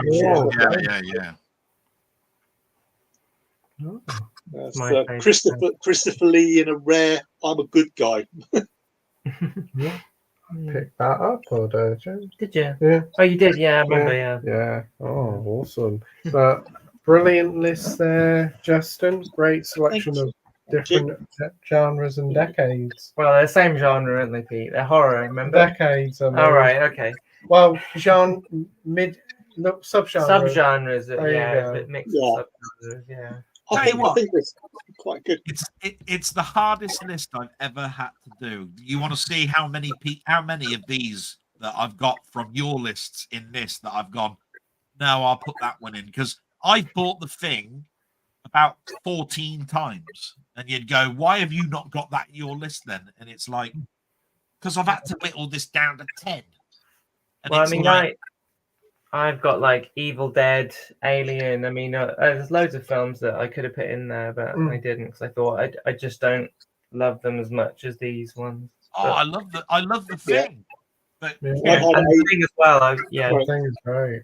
But who cares about what I think, Pete? What's your top 10? Yeah, what do you like? That's Pete? A good segue. Yeah. All right. Yeah. Well, I'll go with my top 10 horror films. They are the top 10 and not the underrated one. Well, here's the top 10. Right. In number 10, we have the 1958 Christopher Lee Dracula. I really enjoy that one. Yeah. I think that is, for me, the best Hammer horror one. It's a quintessential Dracula tale. Yeah. Best performance by Christopher Lee as Dracula, even though he couldn't stand the writing. Yeah, well, why would he? I think it would have been criminal if one of us hadn't mentioned that film, to be quite honest. One of the first horror films I've ever seen. It was when I was a kid. Was that it? one, yeah. Ah. Another one that I watched when I was a kid in at number 9 is American Werewolf in London. Oh, yeah, that's another one I would have put in my Another list. fantastic 80s film that is a good horror comedy. That was one that was in my list and taken out. See what I mean? It was like... In at number 8 is a modern film, well, modernish film. It isn't really a horror, but it is, and it's The Hunt with Oh, Mads Mikkelsen. Yeah. About a teacher who gets accused of doing something that he didn't, and how the whole town changes their Yeah. opinion on him. There's some scenes in there that keep you on the edge of your seat, and your heart really goes out to him, and it's like such a shocking film. It is. I've never It's a seen it. gut punch after a gut punch. It's such a great film. Yeah, I've never seen that film. It's a bit like Whiplash. Remember I said to Yeah. you, Whiplash is like a horror film for me because it's so anxiety inducing that, you know, even though it's definitely not a horror movie. There's moments throughout the film that you feel like there's somebody behind him. They're gonna attack him. It's really really scary. Next up is The Exorcist. Oh, that's a good film. Yeah, I like that one. Yeah, Reasons is that is a very good film. Is that why you're asking me for facts for it, so you could nick them Yeah. for your list? Yeah. I specifically like how Max von Sydow also looked very similar to how he looked very similar to what he did in Force Awakens. Yeah. Did he call him Max von Sideboard again? That's what he's always saying. Because everyone's really surprised that he was still alive at that point because he looks so old in The Exorcist. I know. I was like, wow, in age today. Yeah, I was going to say a fact there, but I couldn't remember what it was. Oh, and I remember. Which version do you prefer? The original cinematic version that William Friedkin made and wanted made, or the apology he did to William Peter Blatty? I've only ever seen the non-spider walk one. Oh, right, okay. So you've seen the good one. You haven't seen the shit one with the spider walk that looks stupid. Okay. No, I did I've see only ever seen the spider walk one. on Agatha all along. So what did you say, Justin? I've only ever seen the spider walk one because that was the one that was really? on my local cinema. Oh, right, okay. Yeah, I'm always really terrified that they're gonna get rid of the cinematic one and just have the spider walk. That's really cool that on the 4K both cuts are on 4K. Yeah, because normally only one would be. Yeah, so that's good that's to lucky. see that. Yeah, the thing is, I don't hate spider walk. It's the talking over that scene that I hate. The spider walk does look stupid, but carry on, Pete. You just don't like the explanations. Yeah, well, yeah. Don't talk in that scene. It's ridiculous. Right, next up at number 6 is A Nightmare on Elm Yeah, I Street. did think about putting that one in. Yeah, great film. Watched it for the first time a few years ago. It's fantastic. Really creepy. Fantastic premise. Works as well. Holds up very well. Johnny Depp's one of his first ever roles. Yeah, I think it's his first, isn't it? Yeah, it's his first role. Yeah, he got introduced there. He did quite well for himself, didn't he? Yeah, and then didn't do so well. And now sort of doing okay. And then at number 5 we have Wreck. Oh wow, okay, interesting. I cannot stand found footage films. I think they are such a terrible gimmick, but Wreck proved me wrong, and also Creed did. Creed was very good, but Wreck feels so, like, as I said, realistic. It could happen. You follow this young woman as she joins these firefighters, and what happens and unfolds is terrifying. And it's only 75 minutes long. Yeah, brilliant. She's quite a charismatic lead, isn't she? Yeah, and she's likable. Yeah, and the whole the quadrilogy is pretty good. Yeah, tetralogy, actually. It's one of the more better horror franchises out there, even though it's only got 4 films. Yeah. In at number 4 is another Christopher Lee film. It's The Satanic Rites of Dracula. Oh, right, okay. No, it isn't. Right. It's The Wicker Man. Right, okay. I do like The Satanic Rites of Dracula. Yeah. Everybody hates that, but I quite like that one. But The Wicker Man. Okay. Yeah. He's the remake. Yeah, it's the remake, Pete. No, it's the original one. Okay. That's a Christopher Lee film. That's why he said it's a Christopher Lee film. Yeah. Yeah, Jamie, the only one worth watching is the original. Easily the best folk horror film it is. It's so picturesque as well. And it feels like if you go out for a drive, it feels like it could be any one of those villages that you pass. Yeah. It's funny how, like, Edward Woodward is quite a fuddy-duddy, isn't he? You kind of side with the The crazy cult. Well, What do you yeah. think? I've gone through many villages, and I'm like, I bet they've got a giant wicker in the garden. Yeah, exactly. Yeah. Well, basically, you say like I've never actually seen it, so I can't really say the way. But as far as I can work out from what I've heard, it's his own fault. He was stupid enough to turn down Britt Ekland. Therefore, he gets, Yeah. he gets what is coming to him. Well, With he somebody that stupid. he is the fool, isn't he? Yeah. That's the whole thing at the end, is Yeah. that he's the fool. I He think, doesn't I, go think for Britt Ekland. I think it's implied it's because he's Irish Catholic. Yeah, exactly. Yeah, but still, I mean, Well, isn't surely, it implied that it's because he's a virgin, yeah, Yes. he is. and Yeah. therefore because he's turned down Brit? Yeah, I'd have said sod religion. Get your ass in here, woman. Britt Ekland and her stunt ass. Her stunt baps. Yeah, no, they were real. I think I hope but so. her bum was a stunt double. Well, that's a bit I'm embarrassing. sorry. That's yeah. a bit embarrassing. Bit of an arse note, isn't it? Yeah, bum note, ass note. Oh, Bum notes. Bloody hell. well, that's the second film of the 70s, Brick Ekland, and Christopher Lee Exactly. did. Yeah. They did Man with the Golden Gun as well together, didn't they? Yeah. It was a good one. But I always side with the crazy cult in that film, which is quite funny. Apart from at the end, I think they go a bit far at the end. Just a little. Yeah. bit. But magnificent woodwork. Yeah, great. Yeah. Mm. But it doesn't last. That's the thing. Doesn't last very long, does it? That woodwork. Well, that's the thought that counts. Yeah. I mean, they spent hours doing it. Well, actually, they erected it quite quickly. They did. Yeah. Yeah. Yeah. Well, anyway, on to the top three now. We Yeah. have a Dario Argento film. It's Tenebrae. Tenebrae. Yeah. I Uh, did think about. I didn't want too many Dario Argento. It's my favourite of his. I Yeah. love the style of John Saxon's great in it. The set. John Saxon with his hat. Look, it goes all around. I love the. Well, I can't say, can I? It'll spoil it, but yeah, he loves his hat. He's always like, look, it stays on my head. The premise is really cool with the writer. The Yeah. most kills of any Argento Is film it? as well. Wow. It is. I didn't know It's that. more kills per minute than like. There's a kill every 8 minutes in that film. Not even apparently. that long dog chase. And Yeah. that still has enough time to kill people, and that's Yeah. Oh, Yeah. wow. Okay. And I think the music is great. Yeah, brilliant. The Yeah, best music. yeah. It's called "Flashing." Mm. Is the really good song. I really like that song. Mm. If anyone wants to And look it up. it's a wee bit naughty as well. Is it? Well, yeah, there's some boobage in it. Yeah. Yeah.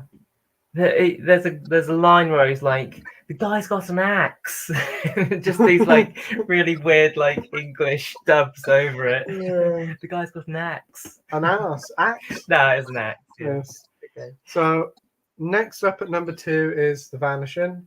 Yeah, I didn't include that on any of my lists because I thought you might include that That's one. terrifying. I Yeah. really enjoy that. Again, it feels like anything that could happen, like a missing person case you watch on TV. This is like essentially what they go through, Yeah. but this is more twisted and sinister, and all what goes on and who does the kidnapping. It's Yeah. quite shocking because of how normal they are. It's the banality of evil, isn't it? It It's, is. And the ending is the scariest ending to a film Yeah. ever. Yeah. It is just so. Spoiler, I've not watched it. It's not watched. James not watched it. Well, you might like the remake. Yeah, he might like that one. And then at number 1, which is apparently is getting a remake by the small guy, Possession. Oh yeah, he's getting a remake. I think Yeah, I love it. The Is it your first, favourite horror film? yeah, Wow. Okay. I love it. The first half an hour of it is so anxiety inducing. It is the Yeah. whole Berlin Wall backdrop. Oh, brilliant. It's fantastic. Sam Neill's How old is Possession? What did Jamie just say? 'How old is Possession? 1980, isn't it? Is it? 1980, 1981. Must be, yeah. I've heard of it. Yeah, I Sam think, Neill and Elizabeth Elizabeth Ajani. Ajani. She's Yeah. great in it. That whole scene with her with the shopping as she Yeah. loses it a bit. Yeah. It's just so creepy throughout. That first half an hour felt like 2 hours. I was like, Yeah. wow, that has pulled you through the ringer there, and it's like only half an hour. Yeah. So great. Really want a 4K of it. I think it's so brilliant. I watched it on the off chance because I think I saw Leon post a picture of this Sam Neill film. I was like, wow, Sam Neill was young. Yeah, he was. Yeah. Yeah. I've only ever seen him post Jurassic Park. Oh yeah. And Film. I watched it, loved it. Yeah, it's funny. A lot of films rely on it being like insecure, but this is like Berlin Wall, walls everywhere, barbed wire everywhere. It's very like. I've been to Berlin. It's a very interesting. We should go. sometime. Oh, I'd love to. Yeah. But yeah, that's my favourite horror film. Yeah. Oh, brilliant. So It's a what really you good list. Yeah, oh, that's Yeah. good. I know I've got my underrated one already and raring You to got that go. locked and loaded, have you? Yeah. So, Delboy, what's your underrated horror films list? Oh, right. I thought you might have read out some comments. They've probably been waiting 2 hours for actually to read about. I'll try and be quick. You know what one of these is already, Pete, because it's The Autopsy of Jane Doe. Great film, yeah. I don't think many people talk about that film very much, and I don't understand why, because it's really it's full of shock. Yep. And Brian Cox in it, really popular actor because of Succession. Mm-hmm. Another one, Visiting Hours, which has got William Shatner in. The slasher film in a hospital in the early 80s. Some mark that down as one of the best slasher films going out there, but other people go, what are you talking about? Never heard of it, never seen it. So I've mentioned that one. In the Mouth of Madness, I don't think many people really talk about that too much. And I still think that's quite a good film. Yeah. One that I don't see an awful lot, but I quite liked it when I did it, was The Cube. Hmm. Don't know if anybody's seen that. Yeah. One of those okay. claustrophobic type ones. And the most obscure one, and it's my sort of like oddball, The Owners, which has got Macy Williams and Sylvester McCoy in. I've heard of that one. Yeah. Oh, wow. Where they try to break into the house and they basically think that there's two old timers that are there, which is one of them being Sylvester McCoy, when actually they're the ones going around then and trying to saw all their legs and arms off. It's quite a good film as a sort of like oddball one. But I think those are obscure. I think a lot of those are obscure. They wouldn't come to the mind very much, and that's why I chose them. Great picks there, Delboy. Brilliant stuff. So, Jamie, what about you? What are some of your underrated horror films? So I am gonna start with a pretty much obvious Halloween Ends. I think Halloween Ends is extremely underrated. It gets so much hate. I think it's a 50-50 film. You either love it or hate it. I think the reason why people don't like it, I think one of the main reason is because obviously it's the last in the franchise.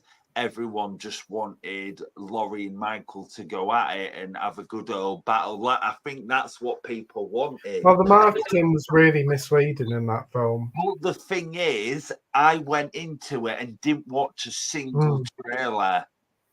Yeah, I remember you said I that. know Corey, I know his character is padding to the story and that, but it works. It was I know it's padding, but it pads it out, but I loved it. Well, that's good. I think Halloween Ends is just extremely underrated. Next one is The Exorcist Believer. What? I think that's underrated as well. No, I didn't know it was about underrated. I thought they had to be obscure. So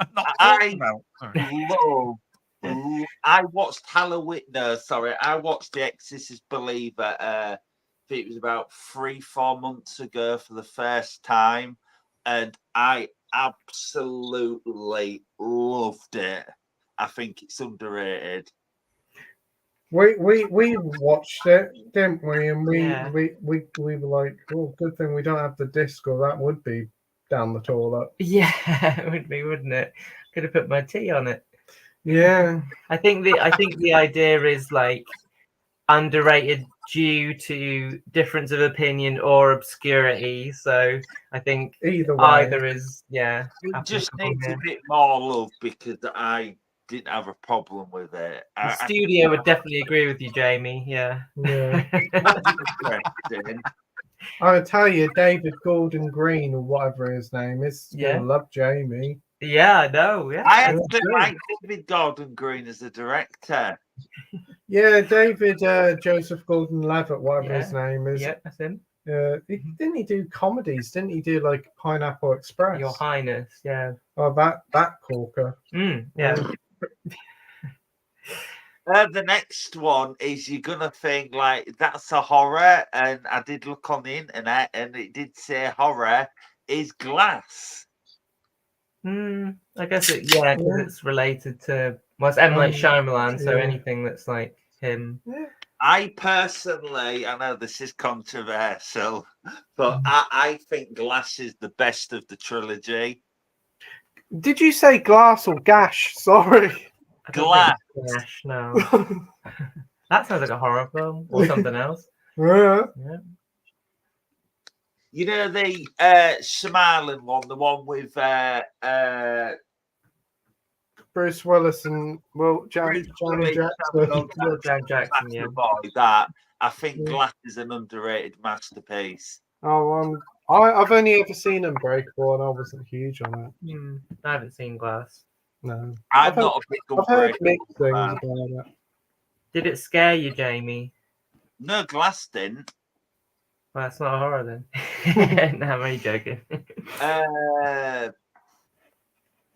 can't really think of many that comes to mind, but I don't know if I'd say it's underrated, but it needs to be talked about more, and it's unique. Is Malignant?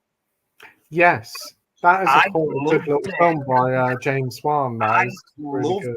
Malignant. I absolutely loved it, and it's I thought he was going to say Batman then, but go on. No, Batman's not horror. It is in some people's minds. Batman Begins, Dark Knight's got some pretty horrific scenes Like, in. Being in the police station, just crazy. More things, yes, please, miss. Hey, Pardon? you know the scene in the police station in Malignant? Yeah, with all them women in the cell. Yeah, I love Malignant, and that's certainly its 18+ rating. Any other ones, Jamie? I guess I don't know if it's underrated, but I think it needs a bit more. So you know the Conjuring franchise, Yeah. the one that seems to get the most hate is The Nun. Yeah. I watched The Nun for the first time during lockdown, and I was like, "This is great." I don't understand the hate for The Nun. I thought it was great and it was very well done. I watched the trailer of that and I was like, none of that, please. I've seen Nun 2, but I've watched The Nun and I thought it was great, and I've watched it twice, I think. Yeah, I've seen The Nun 2 and not seen The Nun. I like the Conjuring films, but any of them spin-offs I'm not too fussed about, like the Curse of La Llorona or whatever. They're doing the last one, aren't they? Yeah, I like Patrick Wilson and the woman. I think they really make those films. If it weren't for them, I wouldn't care less. But I guess I don't know if the horror, but you can kind of class them as horror as well. Is Prometheus and Covenant? Yeah, I don't mind Prometheus, Covenant. I don't know about that one, but it does have its fans. Yeah. I don't mind Covenant. And I think that's about it. I can't really think of many underrated ones. But that is a good list of films there, Jamie. Oh, thank you. Definitely do agree with you with *Malignant*. That is a film that everybody should I check out. loved I think you'd like it. It's pretty good. Yeah, James Wan. Yeah, I like him. So, Justin, what about your underrated horror films? Right. Okie dokie. First up, I would like to put forward as underrated and not that well known about, I don't think, which is quite surprising since it's by the director of American Werewolf in London, and that's Innocent Blood. Yes, that's a great one. That is. Never heard of it. Vampire. No. Female vampire, isn't it? It's on HMV Premiums. Cracking little film. And Perio, who plays Nikita, going back to that subject. And absolutely great fun. Vampire who gets a sort of comedy, horror, romance thing where she doesn't finish off a kill properly. So she a mob boss that she bites starts turning into a vampire. So she's got to finish him off before he turns his whole gang into a gang of mob mafia vampires to take over the city. Great stuff. Yeah, it's got loads of great special effects or practical effects. I really like the glowy fractal eyes that they used, despite the fact they get a lot of criticism. Apparently, lots of the cast who play the mafia must be born to play those roles, because the main one that she takes out is Robert Loggia, who often plays the mafia role, and quite a lot of his mob went on to play mafia roles in The Sopranos, apparently. Wow, cool. And the cop love interest is Anthony LaPaglia. Sorry, I'm very bad at pronouncing things. Also in there, we've got Angela Bassett, quite early role for her, Don Rickles and Frank Oz, plus cameo appearances by Dario Argento, Sam Raimi, and Tom Savini. So, Wow. That's a series of cameos you want to see. I remember the Sam Raimi cameo. I didn't know about Dario Argento. I think a number of those are cameos because they actually rented and stayed in the same house together, didn't they, for a number of years? I remember rightly. Yeah, it wouldn't surprise me. So I do know that sometimes it's referred to as American Werewolf a French vampire in America, and apparently Landis hates that reference to his other film. I bet. So yeah, I think it's probably needs a lot more attention because there's not even a DVD release of it in the UK. And it's hard to get hold of DVDs and Blu-rays from elsewhere, and if they are there for theatrical cut, which had some blood and nudity taken out, because Anne Perriot doesn't care even more than Jenny Agutter about taking her clothes off. No bum doubles in that one, I'm telling you. So yes, I think the only one that's uncut is the American Warner Archive one, which I've got. Moving on, it's going on. There's another horror comedy now. I don't say this is the greatest movie of all time, far from it, but there's one that I don't think many people have heard of, and I found quite amusing, which is Eat Locals. Eat Locals? No, I haven't heard of that one. I haven't heard of that one. Yeah, well, a bunch of vampires get together for their 50 years and of a 50-year meetup to decide on vampire political issues and things, and just loads of great cast in it. You've got from Doctor Who, you've got Freema Agyeman, who played Martha, and Oh, Eve yeah. Miles, who's Gwen from Torchwood. And I would say you have never lived and seen until you've seen Annette Crosby, the long-suffering wife from Victor Meldrew in One Foot in the Grave, as a vampire wielding a huge, great machine gun. Sounds fun. Yeah. Also, you've got Mackenzie Crook, though he's a bit underused. Oh. Charlie Cox from the Daredevil TV series, and Oh. Dexter Fletcher from Rachel Paper's Misfits and Hotel Babylon. Yeah. And I'll accept that it's more chuckles than guffaws, but it has some great fun bits in it, and there's some quite good bloody effects when they actually do put them in. It's quite slow and talky in places, but when the action does kick in, it kicks in quite well. So I'd say that's worth a look. Got to be better than strippers versus werewolves, isn't it? Go Oh, you haven't seen my list for films I want to watch.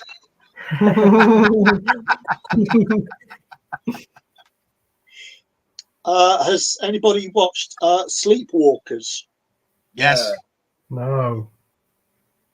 I quite liked that one. That's another one I saw at the cinema, and because that's a lesser known Stephen King adaptation. Yeah, it's an old one, that one. Yeah, that recently got a Blu-ray. Yes, it did. That's why I think that's why it's in my mind. So I picked up the recent Blu-ray, and it's not traditional vampires. It's sort of like they're descended from the cat race. So, but after virgins as usual. I don't know. Virgins really are in trouble in horror movies, aren't they? It's like that Dracula, Blood for Dracula with he's getting really sick because they keep giving him people who say they're virgins but they're actually not, and he's like, I'm just tired of these fucking whores. Oh, what, the Andy Warhol one? No, Andy Warhol one, yeah. Yeah. Was it Monster Squad or something where they needed the blood of a virgin to and they couldn't find one in this day and age, whatever. Oh, there was also the I can't remember the female vampire who has to find a virgin in modern day, and she's having trouble because she and that's a great comfort. I can't remember the name of that one. But anyway, going on with my list, what about Night Watch? Night Watch. I have heard of that one. Yeah, that's pretty good. That's a Russian vampire. No, I haven't seen that one. Oh, yeah, they did Night Watch and then Day Watch. Day Watch, yeah. I think Forces of light and darkness coexisting with a delicate balance of power. Yeah, they're good watches, I think, and underrated. I'd say, what about Hardware, or Mark 13 as it's sometimes called? I haven't heard of that one. 80s again, isn't it? Yeah.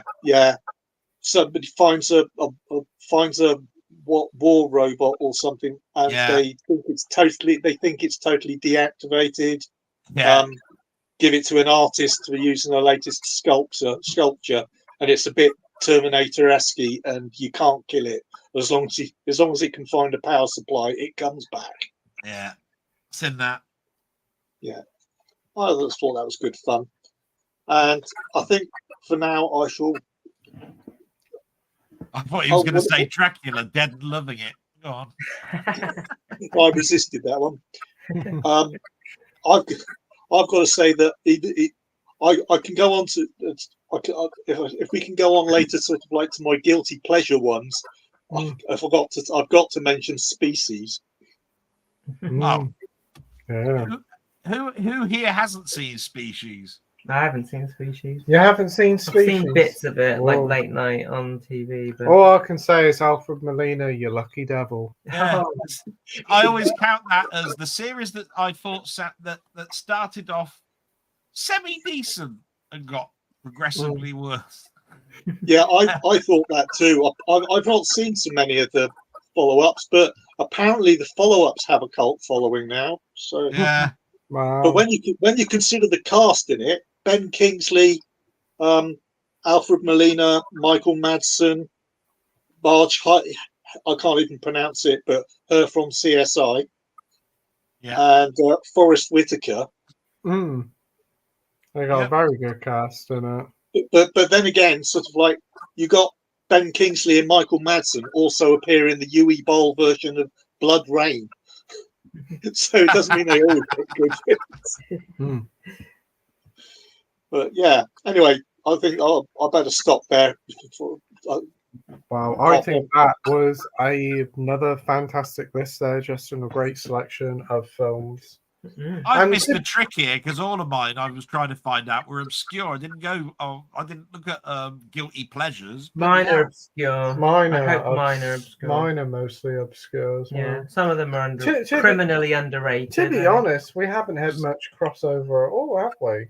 'Cause Not I was really. looking at this and I was going, how can you say Exorcist Believers not talked about? Of course it's talked about. I'm going, well, hang on, have I got something wrong here?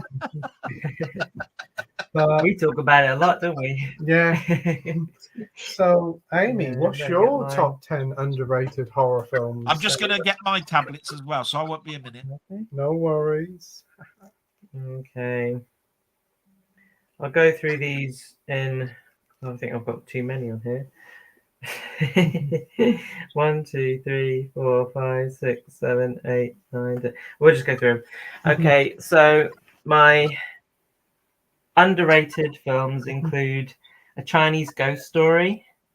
I know you've seen that one. That's a great one. So it is a Chinese film. It's about a female ghost who basically acts like a kind of succubus. Actually, 3 female ghosts, and they go around having sex with unsuspecting men and then killing them. But at one point, the victim falls in love with the succubus ghost and somehow gets out of dying by being clumsy, and she falls in love with him. And it's a very nice story, and yeah, I'd recommend it. It has a rapping monk in it as well, which is always good. And Is that am I misremembering, or is that got Jackie Chan in it? No, the third one's got Tony Leung in it, who's in like a lot of Chinese like films, but there's no one really that you know in the first one. I do have it, and it's on my I want to watch it list, Oh, but right, I haven't really? ever seen it. Oh, yeah. Thanks for Well, recommending. I really love it. I mean, it's like a kind of romantic comedy kind of film, but it is about ghosts, so I'll have it as a horror film. Yeah. My second is Cemetery Man. Ooh. Also called Della Morte Dell'Amore. It's about, well, it features Rupert Everett. Yeah. He owns a cemetery where all of his all of the dead people in his cemetery come back to life after a week, so he has to shoot them in the head. It is another zombie film, and it's quite funny how it starts out kind of mundane, where he'll open the door, oh look, there's another zombie there, shoot them in the head. It's got a lot of stuff where people don't quite react to how crazy things are. So at one point, someone's daughter dies, and then her reanimated head is being kept in a fish tank kind of thing, and they don't really react that kind of upset. They're just like, oh no, my daughter's dead kind of thing. So it's a kind of a horror comedy. It has this ending which is quite ambiguous, so it is a kind of philosophical weird film as well. So what else do we have here? So we've got Santa Sangre, which I know is a film you liked. It's a Alejandro Jodorowsky film, but it was produced by Claudio Argento, who is the brother of Dario Argento, I think. It's about a cult who worships blood and a man who's has a controlling mother with no arms, and he thinks he Yeah. has to control his mum's Mum's, arm. The spirit of his mother lives in his head, and that's the kind of idea of it. And his mum makes him do horrible things. Yeah, I don't want to say much more than that. It's like a fairy tale, isn't it? It's like a twisted twisty tale. fairy tale. You've seen that, haven't you? Yeah. Yeah. Another one is Under the Skin. Oh, that's a good one. Hang on, Under the Shadow. Sorry, Oh, I didn't mean that. Yeah, Under the Skin is the other one, the one with Scarlett Johansson. Under the Shadow. It's an Iranian horror Oh, that's film. the one I can see actually. Sorry. Under the Skin is one I heard had recommended to me recently. It's quite interesting. Yeah, that's Under the Skin. I misspoke. It's actually Under the Shadow. Yeah. Yeah. I'll watch both. Under the Shadow is like an Iranian horror film. It's about like this mother who is trying to protect their daughter from this ghost while there are also bombs coming through her house and things like that. It's a great horror film about like basically a house. Again, it's about being insecure and the house doesn't want you there. And she's trying to protect her daughter from this ghost, which is like probably a metaphor for these bombs coming through. Well, I will just say Under the Skin, definitely a recommendation. Totally. Yeah, it's a good. I do know. I don't know. I kind of didn't love it as much as I thought I would. I know there's a lot of people really love that film, Under the Skin. It's looked upon as a bit art house, but yeah, it's just there is a science fiction element to it. It's just I like these films where a strong woman lead sort of like goes around killing people in nightclubs and all of this sort of stuff, picking up, and then there's this weird science fiction bit, and it ends really weird. And you sort of then talk about it because you go, "Did you get that ending?" Because I don't get that. Yeah. If you like the bad women, so what about The Hidden? Oh yeah, The Hidden's great. Great. Definitely an 80s pleasure for me. Yeah, Karma got good as well. What can you hate about a big bloke? Because I'm a big bloke driving around in a Ferrari and smashing What could you hate about the girl from Babylon 5 as a stripper? Yeah, and she's firing guns left, right, and centre near a neon sign and all sorts of stuff. Brilliant. Anyway, we're sorry for interrupting there. Yeah, Under the Skin, I think, people should talk about that film a bit more, I think. So I've got Diabolique, which is the film about these two women who plan on murdering one of the women's husband. He's not a very nice bloke. Apparently, it was the film that Alfred Hitchcock watched and said, I want to make something better than Diabolique, and he made Psycho. It has a really devastating, well, not devastating, but like almost comically terrifying ending. Kind of one of them ones where you're like, God, I'm glad I'm not that person, kind of thing. So that's another great film. It's a horror definitely at the end, but up to that point, it's kind of like a mystery thriller kind of thing. Yeah. I'll have to say Texas Chainsaw 4. Okay. I've always really liked that film. I remember when I watched the second Texas Chainsaw was my favorite horror films. Texas Chainsaw 2, I hate it. I think it's rubbish. I think it's stupid and just terrible. It's a fun time. In many ways, yeah, it's a fun time. The third one's boring, it's kind of just normal. But the fourth one, Matthew McConaughey and Renee Zellweger. Matthew McConaughey is very unhinged, playing this guy who has remote control legs, and is constantly like banging them to get them to work. And Renee Zellweger is a brilliant final girl. She's really like strong, I think. In that one film. of the role of Bridget Jones. Is that the one that got her Bridget Jones, was it? Yeah. I thought it was. I thought it would be. That's a really good film. It has a really weird moment with a guy with many nipples with loads of piercings on it. I don't really understand that bit.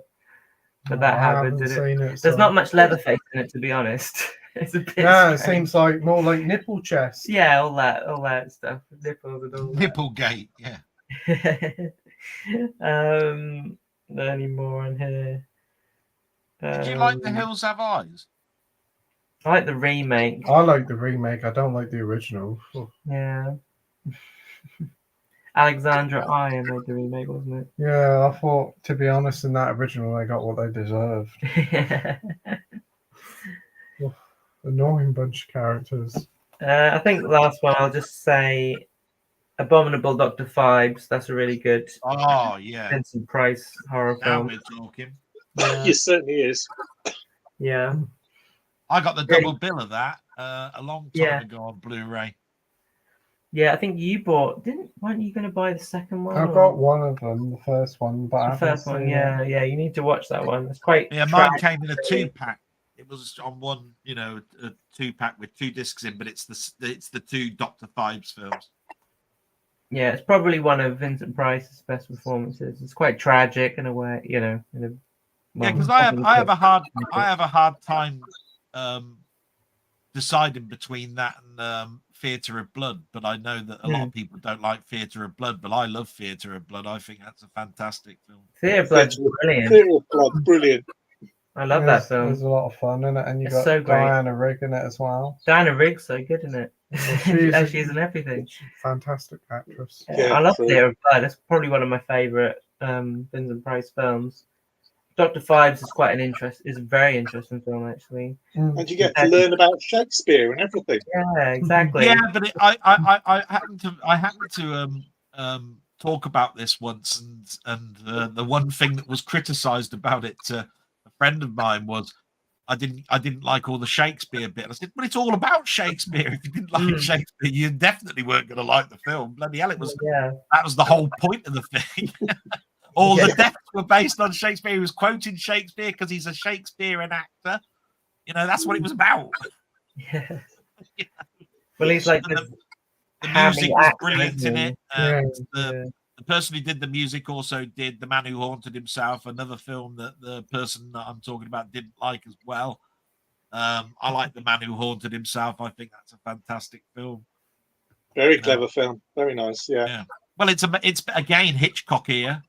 It's actually in Hitchcock's, the Hitchcock show that he did. It's The Strange Case of Dr. Pelham, which is what the short story is. So brilliant. Any more? No. I was going to say it'd be me, but unfortunately I can't log into Letterboxd to check. The Letterboxd has gone skew-whiffed. Gone a bit skew-whiffed, has it? Yeah, it's gone down, so I'll have to... Well, wait until it... Well, remember it, are you? I remember them. Okay. I know one of them was Demons by Okay. Dario Argento. The one set in the theatre is really quite cool. I've seen that one. I haven't seen the second one, but the first one is so good. I think it still has the Goblin soundtrack, and that is really brutal and gory. Some fantastic practical effects. It is really great. I'm surprised you haven't seen it. I think you'd quite like it. I haven't seen it. When did it come out? I don't know. Okay, 90s or 80s, mid 80s, really? mid to late 80s. I think 87 or 89. Yeah, isn't it just got a re-release? Demons. Yeah. One that Justin mentioned, Species. Oh yeah, great film. A lot of fun. Very naughty. Really 80s, really 90s. It is. First film from Natasha Henstridge. Yeah. Alfred Molina goes out with a bang, quite literally. Oh no, Pete. Yeah, bless him. Poor son. Dog Soldiers. Yeah. Great film. Santa Sangria, again, like what you said, it's like a really twisted fairy tale, very poetic as well. Yeah. Wonderful soundtrack, great performances. Very Freudian. Yeah. The Faculty. Yeah, I know you love that film. That's such a great. It's a great post-Scream film that takes a lot of inspiration from all sorts of stuff like Body Snatchers, The Thing, Scream. And it works really well. A little bit too long, but a lot of fun. It is with a great cast that were pretty young but are now huge. Yeah. It's got him from Trapping It. Oh yeah. Mm. Josh Hartnett. Yeah. Perfect Blue, fantastic anime about a young singer entertainer and how she enters a twisted world. And it's really good. It kind of feels like Black Swan was inspired by it. I can't remember any other Yeah, ones. I bought that one recently and I've yet to watch it. Perfect Blue. Oh, that's a great film, that is. And again, not very long at all. I'm surprised there's a couple of films that I thought you guys might have mentioned, like Society, Dead That's Ringers, a great one. Yeah. Dead Ringers, Lair of the White Worm. Oh, they were in the background on mine. Yes. Oh, right. Okay. I mean, Society, I would have thought definitely somebody might have mentioned that one. I mean, I was toying with for that. me, Society does get talked about quite a lot. Mm. I Oh, it that's wouldn't fair go enough on then. my top 10, and I don't think it's quite underrated enough to be No. in my underrated ones. I haven't seen Dead Ringers in years. Yeah, Dead Ringers, you see, that came to mind with me. I'd say add Creep to it as well. That was really good. Yeah, Creep's a good one. I didn't think you'd love Creep as much as you do. It's- Remember, we just watched it one Sunday night because I was expecting you to be like, "What a load of shit." shit scared instead. Yeah. We See, were I like the anthology films, so I like things like Monster Club and all of these sort of ones, you know. I mean, but I thought again those are probably talked about, you know, so I scrubbed them. Another one I had on the list was Rasputin the Mad Monk. Oh yeah. Great You bought that Christopher Lee. recently, Yeah, didn't you? great Christopher That's talked a Lee. lot about now, isn't it? I mean, it's talked about last year. I've heard nothing but Rasputin. You think it's Boney M? Oh, Yeah, Rasputin. Lover of the Russian Queen. Yeah. Yeah, I think I got that on a DVD double disc from America with The Devil Rides Out. I think I got that. Wow, that's cool. Yeah, Witchfinder General. That's not been mentioned. Blood on Satan's Claw. Those have all been released just recently. Sorcerers. That's been released just recently. They're all sort of horror related a bit. Mass. And Psycho didn't get mentioned. No. I did think about Psycho in my I top thought 10, somebody top would 10. mention it. Yeah. I think there's quite a few that I thought, but a lot of people would mention. Friday 6. I love Friday the 13th, part 6. Yeah. The best one. Jason Lives. It's a good one. It is a fun My one. favourite Friday the 13th film. Oh, it's great. Has the guy from Return of the Living Dead, and then the fifth And the one has House another guy series. from Return of the Living Dead. House 2. Oh, yeah. No, I haven't seen that. Can't think of anything else. I don't know whether it is a bit underrated, but Audition. Yeah, Audition, but a lot of people talk about Audition, Yeah. don't they? Well, I haven't heard many people in on this in our circles on YouTube talk about it, but it is a great film. Yeah. It is. I wouldn't mind watching that Idle Hands. That looks fun. Yeah. That'd be good. I don't think it'd be a very well-known film. That'd be a fun one. Yeah. But anyway, 2 hours, 17 minutes in. I think that's the longest time we had a natter. Yeah. But we had special occasion, isn't it? We haven't read out one comment. No. Well, The only thing I'd like to add is one film I do want to actually watch quite soon is this one, which I've recently picked up. Watchers. Is that M. Night Shyamalan's daughter? That's the one. Yeah. Oh, I know the one. It only got released on DVD in the UK, so I had to I picked up the American 4K. Awesome. Yeah. And, I think it was Jamie Powell who liked it at the cinema and said if it wasn't on DVD, he'd have picked it up. And the cover just attracted me because it's sort of like very fairy-esque, and I quite like evil, more traditional folk tale, fairy tales, fairies that aren't, those cute things from Disney cartoon. So certain forward big to it. franchises weren't mentioned as well, were they? There was Hellraiser, Hostel. Hellraiser is like, Hellraiser Inferno is pretty underrated. Yeah, yeah, that's true. I didn't think of that. But any Lovecraft like Nightbreed, Pet Cemetery, Stephen King's Pet Cemetery. The Burning wasn't mentioned. God, I've never seen The Burning. The Shinnen. Yeah, that's underrated. Whoa. shut up, Everyone Jamie. mentioned yeah, we don't like The Shining, do we?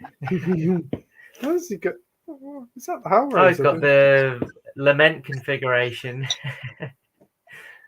Ah. That's pretty cool, actually. Where'd you get that from? Where does anyone get a lament configuration from? Amazon. Yeah. Yeah, I know I my can't- mate back in the day had the pinhead bust, and he had all the nails in it. He's going, bloody hell, it's going to take me forever. I think it was 3 years later, he was still putting pins in the bloody head. I tell you. Is it actually a puzzle, that thing? Yeah. Got a comment. Wow. Yeah, I can sort it out because it's in its sort of like thingy configuration. Yeah, it's in its at the moment. weird Because it configuration. comes up, doesn't it? It goes up and then twists and then comes down again, doesn't it? In the Yeah. film. Yeah, you have One to doesn't- turn the circle at the Just top do your thumb around. around the Hellraiser. I mean, it's good, but I wouldn't say it's top 10 material, nor is it underrated. No, either. I was just thinking of franchises like Chucky, Candyman. Yeah, not huge on Chucky. Oh, yeah, I don't like Chucky or Candyman. Friday They're the just sort of like urban legend type films that we Yeah. talked about. Nobody Halloween. mentioned Scream. Yeah. Scream, yeah, Scream. How For about- God's sake. We only got 10 movies. I don't, yeah, but like, if I had said Jaws, someone would have gone, "Who the fuck no one mentioned Jaws?" well, there's 5 of us and 50 movies or 100 movies we nearly mentioned. Yeah. And not as a good one said Scram. No Scream. one said Scram, no. Well, shall I do the joke about Benedict? No, you have to wait for him to come up. You have to do it organically. Oh, somebody just put Benedict Cucumber Patch in the comments. Oh, did they? No. Cucumber Patch. If somebody could put it in the comments, then I Alright, could yeah. easily slide into it. Yeah. You're laughing because you know what I'm going to say. Well, everyone's heard you say cucumber, and now you said slide into it. I think that's why people are laughing. Oh, yeah. Yeah. Well, Yeah, anyway. you better get into the comments, Pete. Otherwise, Yeah, we're 2.5 hours in, so let's slide into the comments. First up is Marvel fan saying, "Hi all, how are yous? Disney has announced the next wave of Disney Plus Steelbooks, but cannot wait for Loki season 2 and Hawkeye Steelbooks." Yeah, they announced them to Ahsoka, Yeah. and Mando season 3. I'm just waiting for the Acolyte. yeah, that'd be a good I'm one. going to put that in a Wicker Man. Yeah. Guess what day they're coming out on in America? 2nd of December. 3rd, because it's America. Oh, All right. They haven't got a UK release date yet. I keep looking. No, I'm hoping that they do the same as they did last time, and we're about a month or two behind America. A month later would just suit me perfectly, I think. Really. So Yes. you're thinking about Christmas picking them all money. up?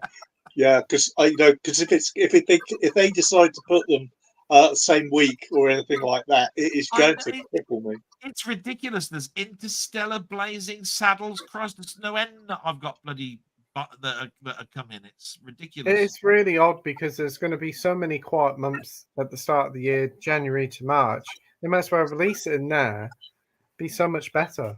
I mean, I ordered North by Northwest January, and that's coming out bloody December. Dear me. Yeah. But anybody interested in getting these steelbooks? Are you getting one or all of them? There'll be an instant order for me, just purely, because it's Marvel. Yeah, I'll partly 'cause it's definitely Marvel. be getting them. Mm. Yeah. What about you, Jamie? I don't have any of them because basically what will happen is you're paying like 50 odd quid. Yeah, And, $59.99 those will be. Yeah, and then they'll go out of stock. Well, And minus then, 20%, obviously. and Yeah, then- Obviously, yeah. HMV, yay! And then the thing is, once they've all gone out of stock, and then CX people sell them at CX, and when CX get them in, because they know they're out of stock, they'll jack the prices up. It's like one of my friends got Mandalorian, I think it was Series 1, 4K Steelbook, and I think he paid like 60 odd quid for it because obviously it's eBay or CX. Ridiculous price, so I don't buy them. Yeah, well, anything that's pre-order, you'd be buying it at full price anyway. So, apart from like you just said, get the 20% off HMV, bang. You know, that's the best way. To release them on standard array, I'd probably get them, but The only one I'd be interested in getting is Andor for Star Wars and WandaVision for Marvel, I think. What about you? Ahsoka was all right. Yeah, the Ahsoka steelbook looks really nice. Actually, it's probably the best looking steelbook out of all of them. It's one I didn't see. Well, so I don't have this. I don't have any streaming channels, but it is one I'm really interested in. Is the Ahsoka one? I didn't mind it. I thought it was pretty good. Yeah, I mean, some people have said because Mandalorian 3's there, why isn't Boba Fett there? And another one was what I thought What If was coming out. I'm pretty sure all of these. It's just that they're doing them in blocks of 4. I think that's pretty the reason why. I think we're all wondering where She-Hulk is. Yeah, She-Hulk. There's another. Yeah, that's what I'm wondering. Yeah. That's high on my list. Yeah. Yeah, all the reactions make it sound good. Yeah. A lot of people seem to, who really like everything that Disney has made, seem to really like it. Yeah, you always get loads of goat laughs out of it. Yeah. Got Tim Roth in it. Yeah. And Megan Thee Stallion as well. Yeah. So it appeals to, that demographic of people who like Tim Roth and Megan Thee Stallion. Yeah, I mean, that's a small minority. Small group of people who like both. Wow, that's even smaller than the Acolyte viewers. That's true, yeah. Daredevil was in it. Yeah, he was. Was he in it? Yeah, she I did thought him. they didn't. Oh, she did. Did she? Yeah, she made a joke about it. We break fourth walls, or I break Daredevil. Oh Christ! Sounds really good, that show. It does. But the Ahsoka thing, I've watched. I've always liked Ahsoka as a character in the Clone Wars and things like that. I'm not crazy about Rosario Dawson's version of her, but I thought the Rebels characters and Ahsoka were really good. I like them. Yeah. Ahsoka just sat there going. That's all she does. Yeah. It You doesn't got- seem like Ashley Eckstein's original. You got David Tennant as the robot chap. Yeah. He's pretty good in it. Yeah. And Ray Stevenson is so great in it as his Yeah, final a role, little bit. and he's great. And Sia weren't too bad either. Sia, his little acolyte. So next up, but I thought next MCU Disney Plus steelbooks were What If One and Hawkeye. Hawkeye has been confirmed though. Hawkeye's coming as well. Yeah, that was definitely coming to replace my pirate copy. But what if? I don't know whether they're going to release that or not. The Hawkeye one, it was a fantastic graphic novel. I thought it was okay. The actual adaptation that they did of it, but the graphic novel's fantastic. I know another one I'd like on physical. X-Men 97. Oh yeah. Oh, what About time that got an announcement. Now I would pre-order that because that was a show that I couldn't wait to watch each week. Yeah. That was so good. What were Disney thinking? I mean, there's no messaging or anything like that in it. What? How did that escape through their clutches? I don't know. They didn't fuck with no discourse. No, exactly. Have you heard the latest? I don't know if it's common knowledge, but have you heard the latest talking about with Ryan Reynolds not being extremely happy with Disney at the moment? Really? Oh wow. Yeah, he's basically saying that him and Sean Levy. Yeah, the other one. He's falling out. He's basically saying you're taking all the money from Deadpool and using it to shore up all your projects that are woke and are failing, rather than giving it to me to do follow-on films and reintroduce the X-Men as a better concept. I And heard that the apparently- counterbalance on that though was that didn't they say that he was going to get part of the profits from the steel books of the Deadpool and Wolverine? Well, I don't know, but apparently he is saying, as is Hugh Jackman, that they were promised that the profits would be going into future Deadpool and Deadpool spin-off, and Disney have turned around and said no, they never said that, etc. And now Hugh Jackman and Ryan Reynolds are threatening to walk from Disney. Wouldn't surprise me, but I would say that's cutting your nose off a little bit. Like I said, the money that they're going to get off of those 2 steel books. I've heard that everybody's part of the deal was part of the part of the profits coming from the sell through of those films was going to go to them. I do wonder with Captain America, that might be a huge flop. Yeah, it might be. The trailers look good, but so have the trailers for previous stuff, and I do wonder whether people will be like, we like Sam, but he's not leader material like Chris Evans was. I mean, he's not really a lead, is he? The you know, the actor.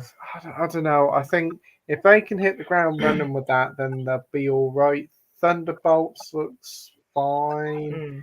Fantastic Four, fair enough. Blade's been cancelled or delayed indefinitely until they sort it out. But it's so odd. Like, you think the thing you used to criticize these big companies for is that they'd milk stuff for what it's worth. So you'd get all these sequels and kind of ruin the IP.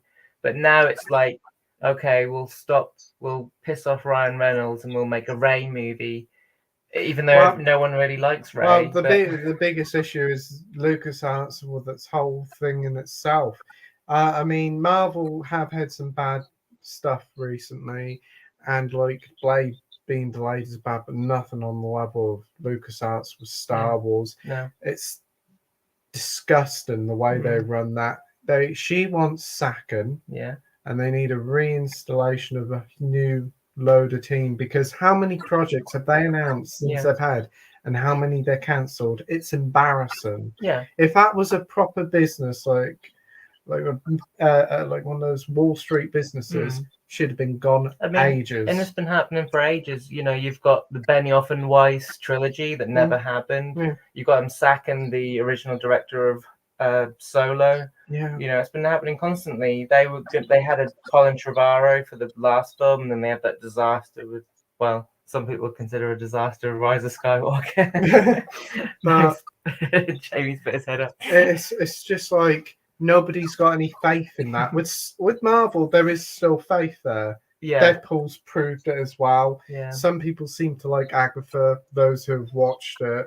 But Marvel desperately need 2 more movies in a row to be a success to get rid of the stigmatism. I mean, those 3 films they got next year look not too bad, and if they are good, then they're in a better place. But Disney, you have faith in Kevin Feige, but when you look at Kathleen Kennedy, you think she doesn't know anything about Star Wars. Well, the Acolyte ain't got nothing really much about Star Wars. All it is like key jangling, like that big character they introduced at the end. That was an absolute waste. Wrong-headed attempt to put in a character that people love and kind of ruining the character, really. So who are they hiring here? I mean, Dave Filoni, you know, he sometimes makes bad things, but he at least knows Star Wars, and he was George Lucas's kind of protege at the time. But Star Wars is a poison chalice. No one wants to touch it now.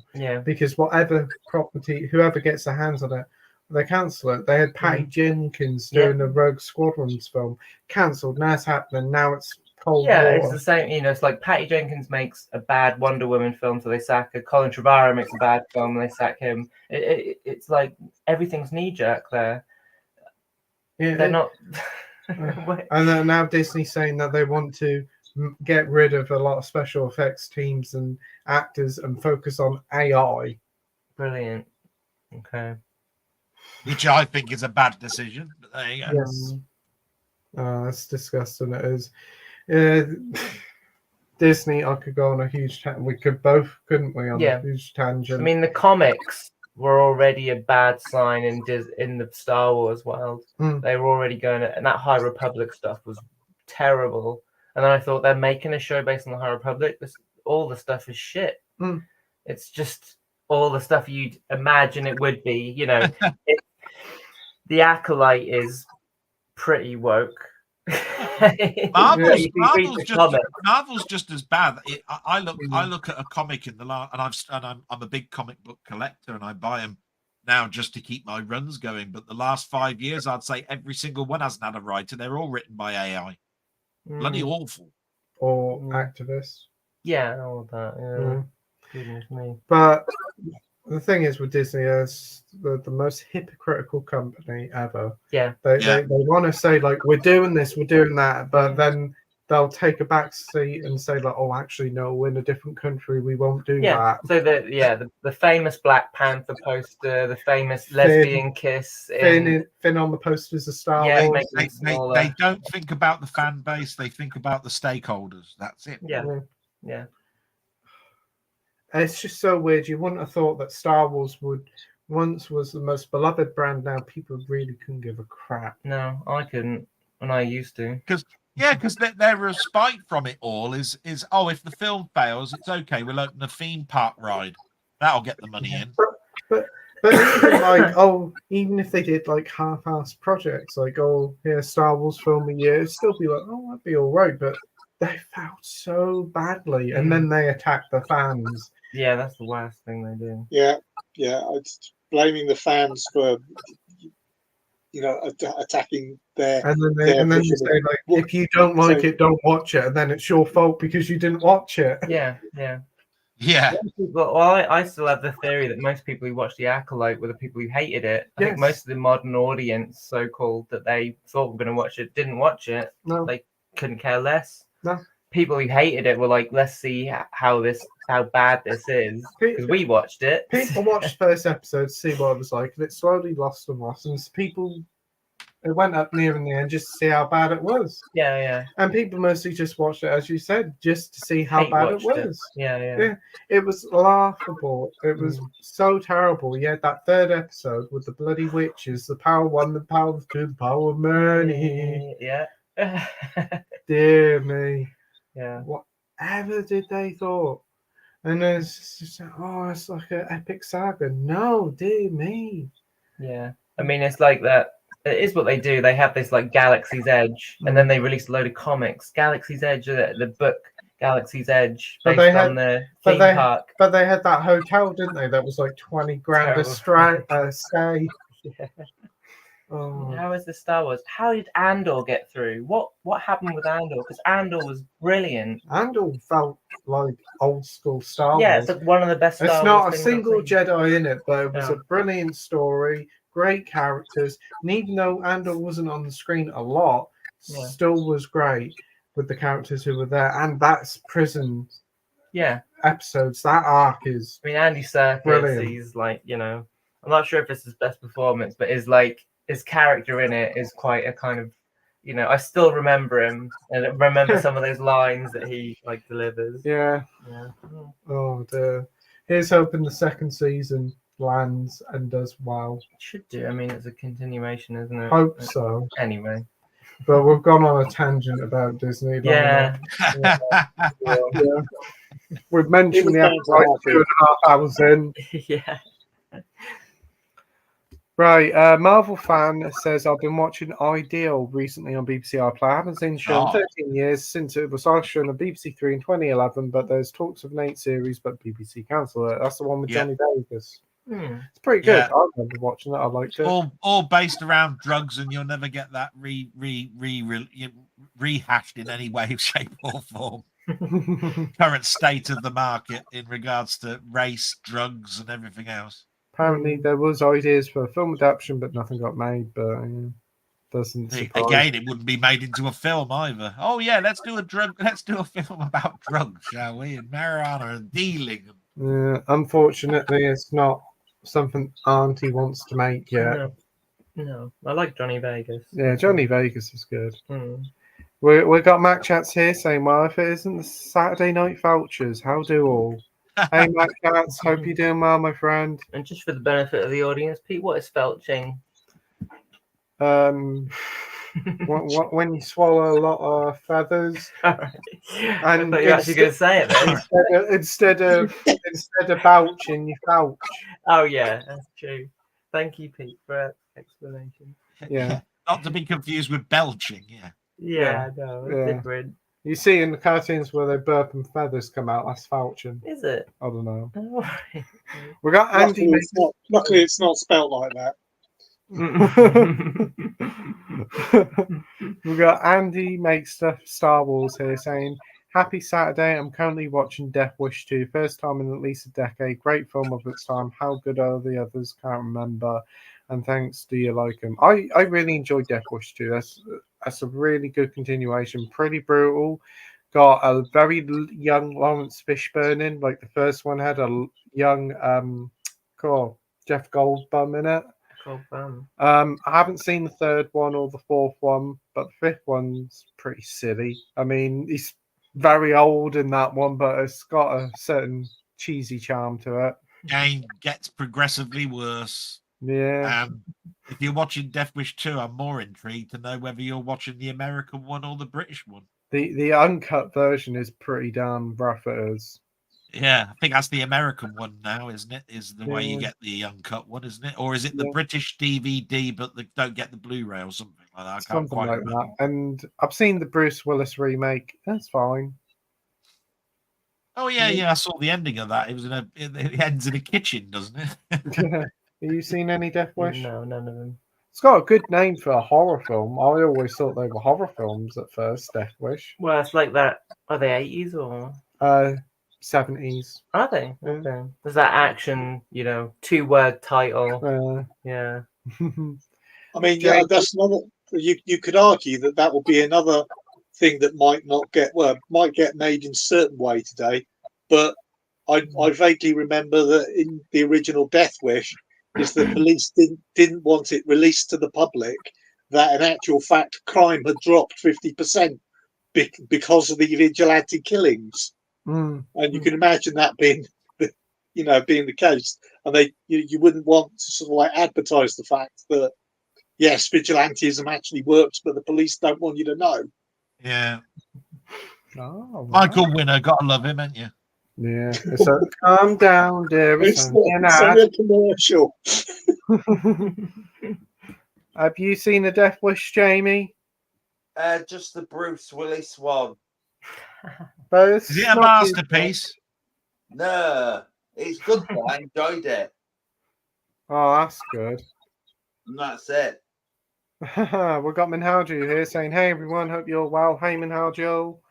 He says, oh my gods, Spooderman 4 coming July 24, 2026, which will be a whole 2 months after Avengers Doomsday. I'm so hyped and can't wait. Months, I think. Right? 2 months. Yeah, that's cool. That's pretty cool, isn't it? Yeah. Hopefully they don't bugger it up. Brilliant. Yeah. Well, come on. Can you really see them actually putting that close together and neither one of them slipping though? Yeah. Yeah, I was going to say that there'll be more than 2 months between the two. I'll tell you that now. Definitely. I wouldn't be too surprised the Avengers ones get pushed back a bit. I don't know. I mean, how many times have things like the non MCU ones like Kraven the Hunter? I was looking forward to seeing, before this time last year. Yeah, and it still has to be similar. we got Sai here saying, "Hi gang, I'm currently at a high school reunion and I'm going to Halloween all nighter now also. So Whoa. catch up later." Yeah, you're going to the Halloween all nighter with Sam, I think, aren't you? You're going to see quite a few films. Oh, they'll enjoy it. I'll tell you. Yeah, I don't know if I could stay awake doing an all nighter in the cinema. No, I don't think. Well, they do have some nice seats. I mean, look, Jamie's doing his all nighter. Yeah. He's awake now. You want to do it like I did back in the 80s, where you went to 48 and 72-hour film fests and you had the seats like they were back in the cinema as in 80s. Yeah. Sai says he's slightly drunk. I'm glad you're having a good time. Don't fall asleep during your film fest. He's going to watch Zombie Fleshlight Eaters at 10:55. I'm so excited to see. Fleshlight. I don't know you'd learnt that word. Where did you hear that word? Zombie Fleshlight Eaters. Yeah. Blame the drink. It's not a bad film. Zombie Flesh Eaters. I haven't seen that. Isn't it Zombie Creep and Flesh? Yeah, it's that. Oh dear. Also known as Zombie or Zombie 2, but without the E. Or Zombievers. Yeah. I do like that. Yeah, pretty good. So we do have Min Haoju here saying Vernon 3 was awesome. I really liked a massive improvement over Let There Be Garbage, close to being as good as the first one, but the first one is the best of the trilogy. That's cool. It couldn't get worse than Let There Be Garbage, could it? I know. I'm looking forward to it. Delboy, you going to go and see it? Well, yeah. I mean, it's Marvel, isn't it? Jamie said it's great. I'll take that as read. I saw a report today that said it's failing. It's not doing well. But then again, I go into these things because I'm a big Marvel comic book collector. I go into there empty anyway and just go, look, I'm going to watch it because I know the lore of Venom. You know what I mean? So, and I know that they've thrown that blueprint out the window with the very first film. So it doesn't really matter, does it? What I think of the films, because there's no Spider-Man in it. He's never met him. There's no spider symbol on his chest. It's all just Venom as a character, really. That's it. And Jamie quite enjoyed it, didn't you? Yeah, I thought it was amazing. Yeah. That's good to hear. And Justin, you got any interest in Venom 3?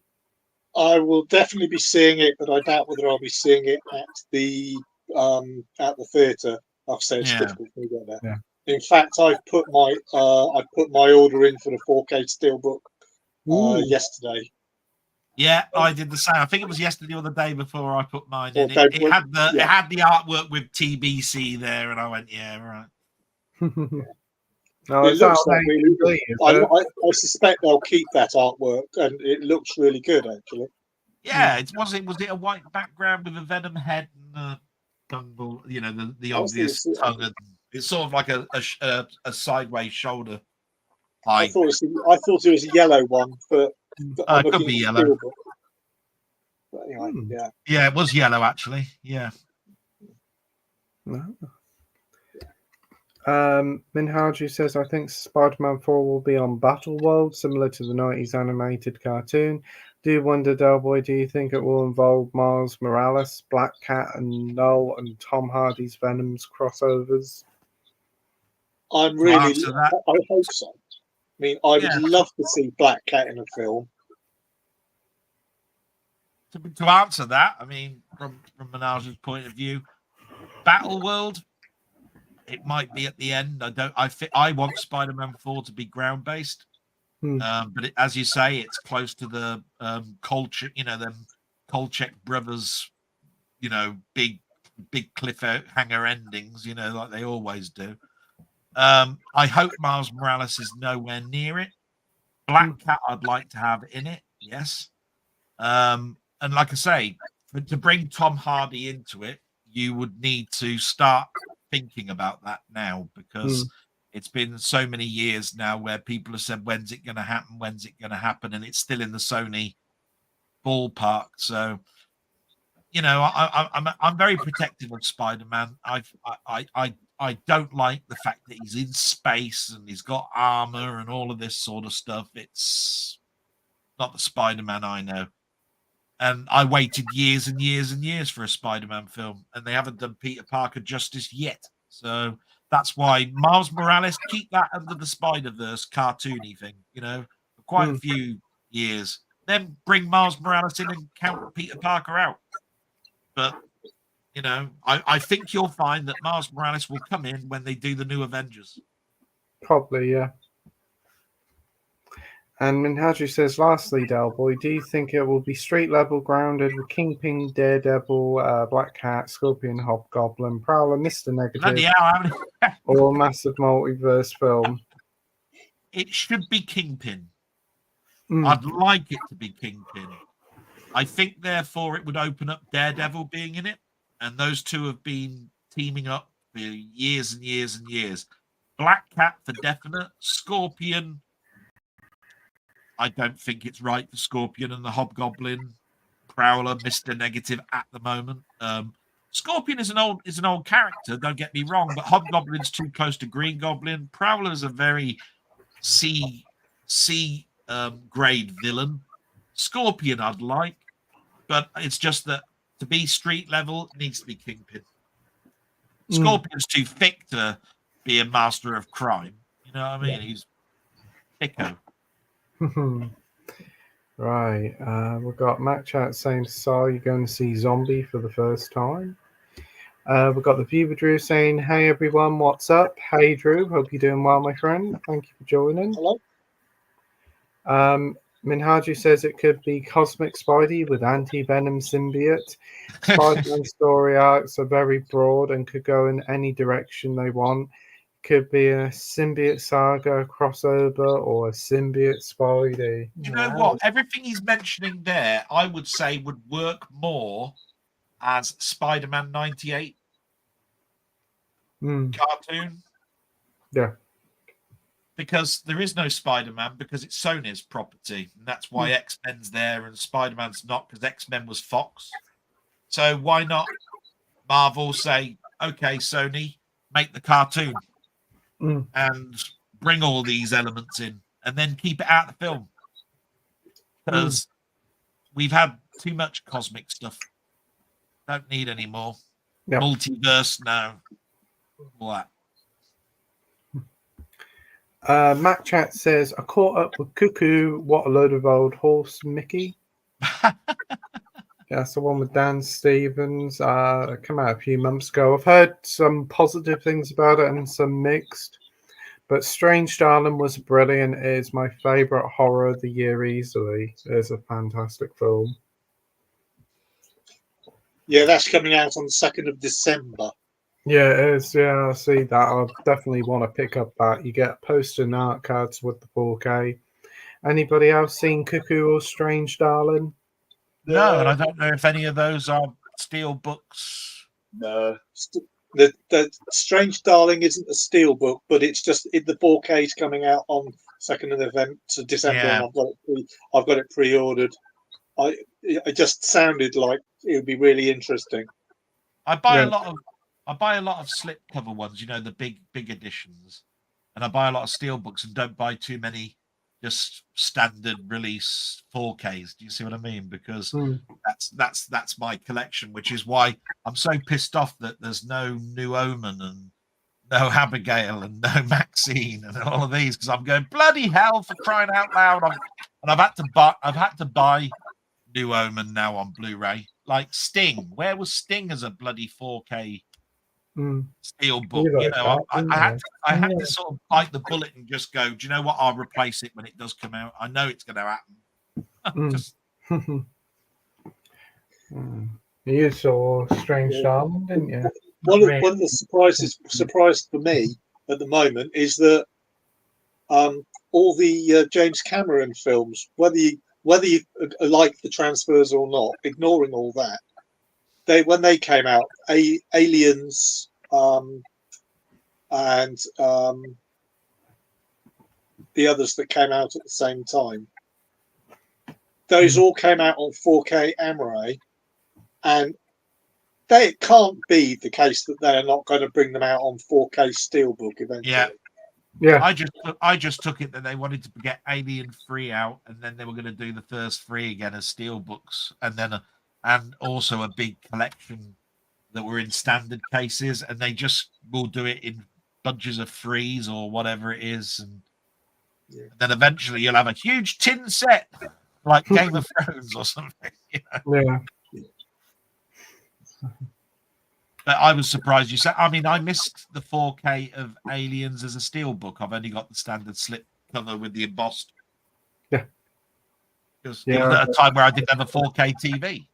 So I bought the Blu-ray steelbook. Well, they're releasing like True Lies now on standard Blu-ray, so those 4K special editions are now doing Blu-ray basic editions. Now do a 4K transfer onto Blu-ray. Yeah. Minhaji says, I'd love to see Spider-Man 4 as just a symbiote story where Peter gets the black suit as well as Tom Hardy, Venom come back. No, Tobey Maguire and Garfield Spider-Man, Peter 2 and 3. Yeah, I just think that'll happen in the cartoon more than it'll happen in the film. Yeah. Next up, we've got next week's guest. We've got Mr. Jamie Powell saying, good evening all. Oh, watch Jamie suddenly wake up. Good evening, Jamie. Hope you're doing well. Yay, Jamie! And Jamie says, hope you're well. Any movie plans for Halloween night? So what are your movies? What are your Halloween plans, Delboy? I'll probably watch a couple of films.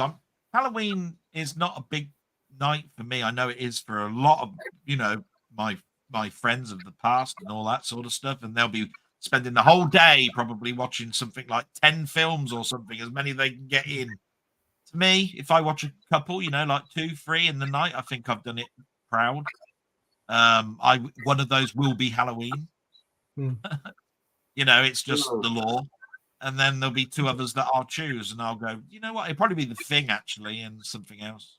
But I'll start at something like 6 o'clock, and then see what happens to the night till midnight, and then go from there.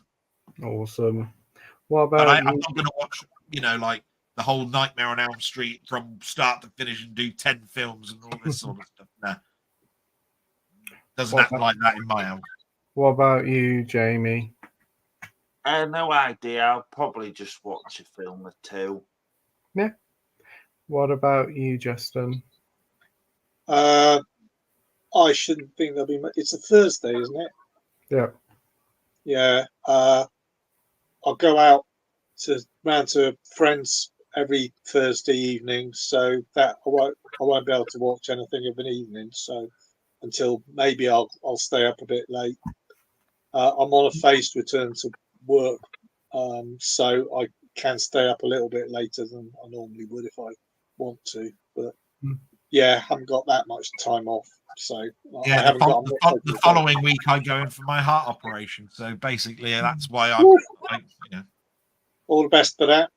Yeah, good luck. Yeah, finally at last. I've only been waiting bloody long enough, haven't I? I mean, but it's been going on for ages. It's been going on for a long while. And what about you, Amy? What have you got planned for Halloween? I'm sure you'll be round, wouldn't you?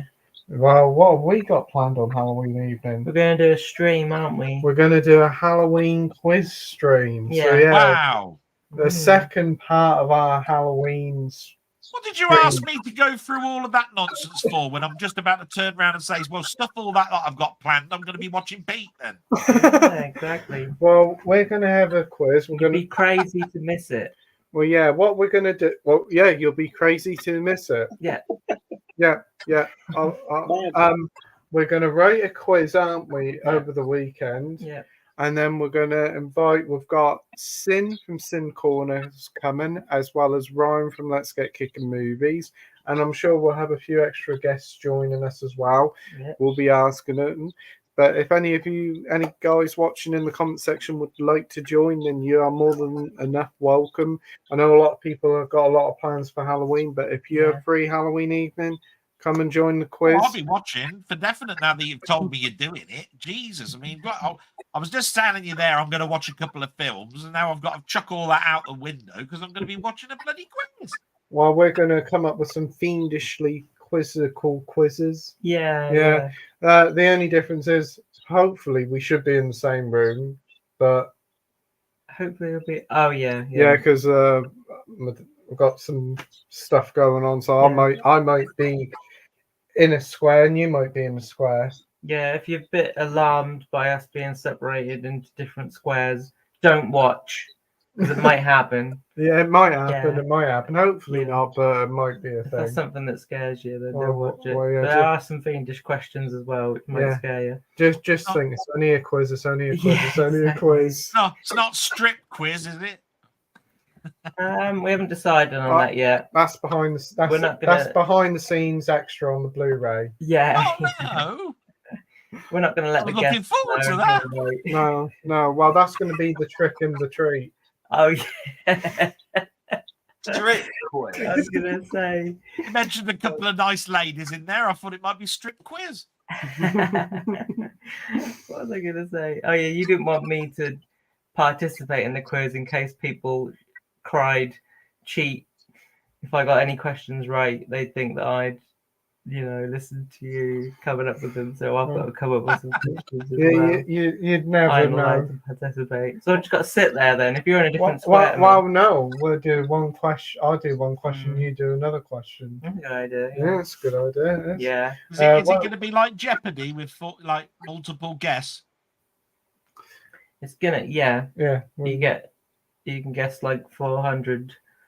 You get money, and then I'll tell you what would be bet really it good. all. If you've ever seen Jeopardy, I've seen this done on a podcast where you choose multiple categories. Like the films of Stephen King, the films of this and that. And then you've got they have to then choose A, B, or C from the questions, and then all of that sort of stuff. That works quite well, actually. Well, I don't think I could do that. Yeah. I'd probably have arthritis in my hand all that, right? Yeah, exactly. I think the thing about Jeopardy is they have a team of writers and a huge budget. And Stephen Fry. Yeah, well, Stephen Fry. They do an annual Spider-Man crawl space on that. That's all. Oh.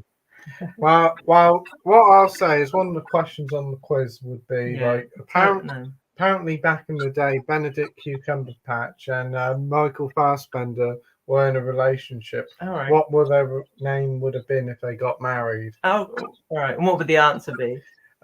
Michael Cucumber and the Arse-Bender.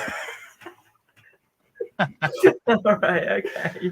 That's as bad like as that. my joke with the what did I say? They've just joined My Left Foot with Free Willy, haven't they? My Free Foot Willy. Yeah, exactly. That's as bad as that. No, that's exactly what they'd be called. That's true.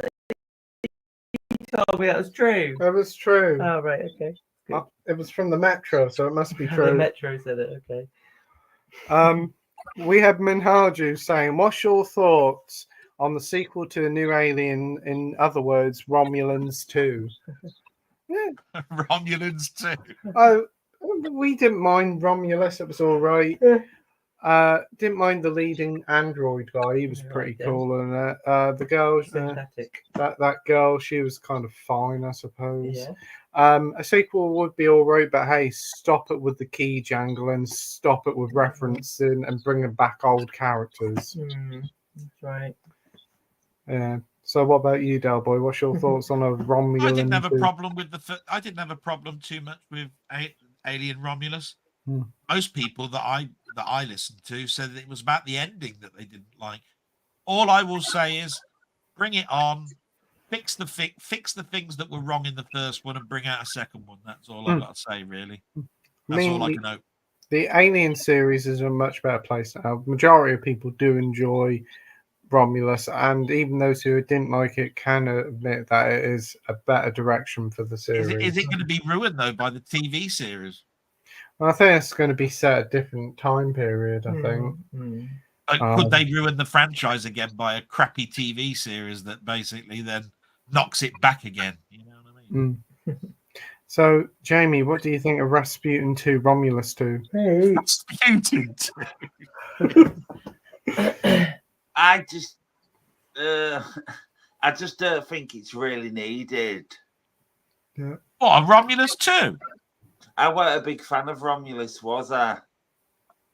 You were a big fan of Aliens? I prefer Alien. In my Alien film ranking, Aliens is third place. No, I'm just asking.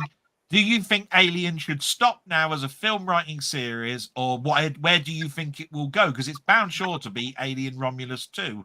What are you saying? Are you saying it ends here? And there ain't no more aliens? All I want from the Alien franchise is Ridley Scott to continue what he was doing. That's what continuation of Prometheus's section. Yeah. Okay. That's what I want. I want Ridley Scott to finish his trilogy or what he wanted to do. I want him to finish it. Well, I say let's see how he does with Gladiator 2. Yeah. I'm looking forward to listening to what this fella's got to say.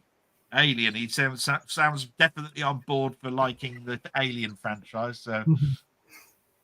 So, Justin, what about you with Romulus? Or haven't you seen it yet? Haven't seen Romulus yet. Got it on order, obviously. I do like the Alien franchise.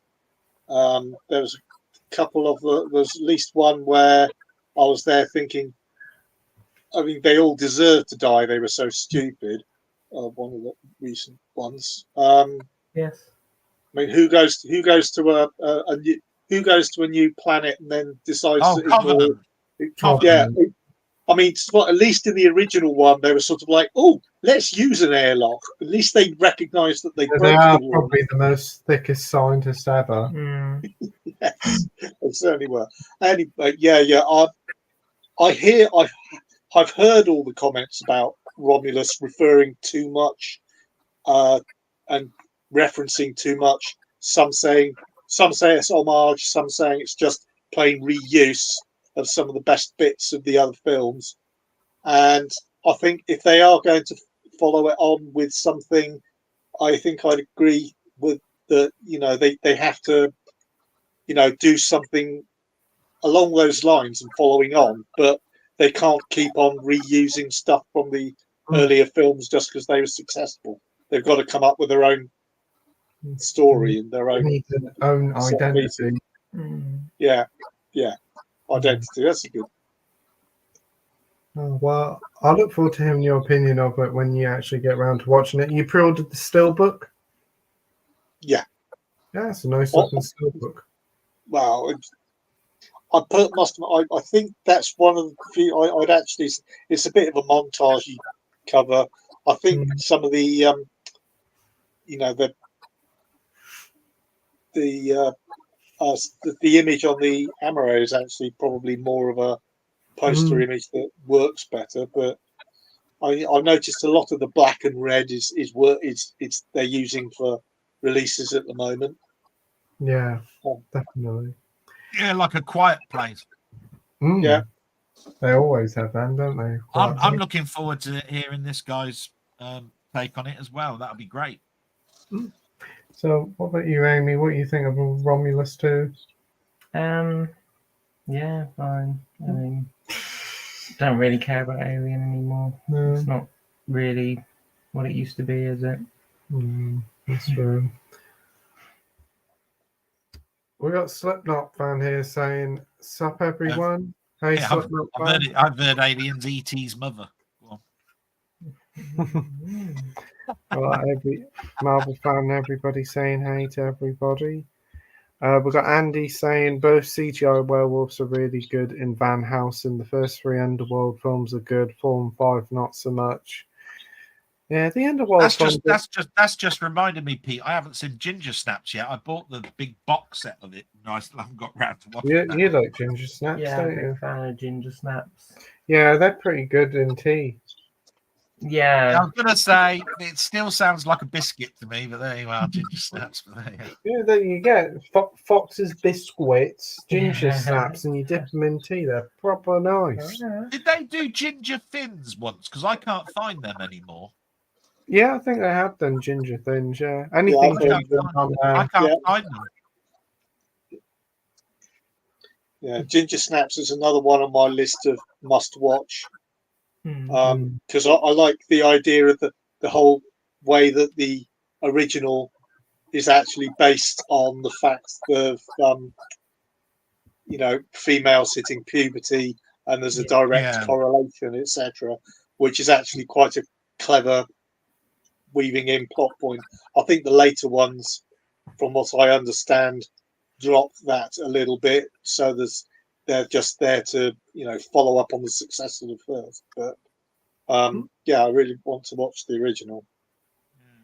Like I said, I bought that red box set, so I need to get round to watching that.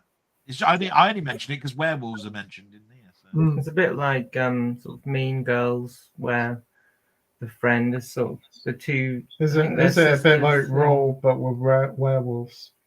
Well, yeah, Raw's got two sisters in it, but they get on at the start, and then one of them starts to have different desires and stuff like that, and they don't quite get on as well. It's a very interesting film. I think I was going to put it on my underrated films, but it didn't quite make it. Yeah, the Underworld films always kind of remind me of the Resident Evil films. They're not great, but they're kind of entertaining. I watched one of them. I couldn't really be bothered to watch anymore.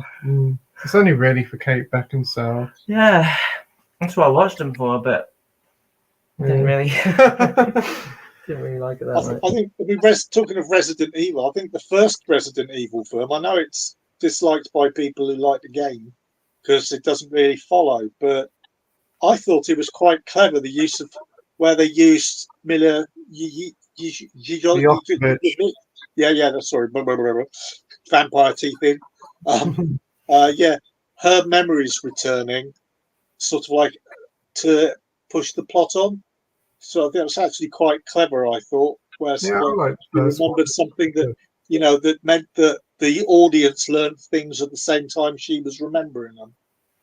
What was that Umbrella Company TV series like? Oh, I heard that was real bad. Didn't see it.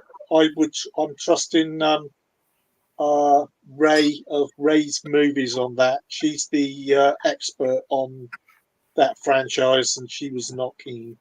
I heard Lance Reddick did, and I've heard that it isn't very good at all.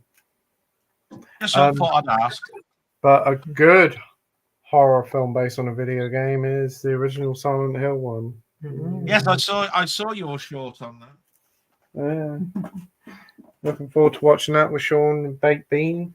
Who's he? Believe it or not, I really did enjoy the first film. I really did enjoy it.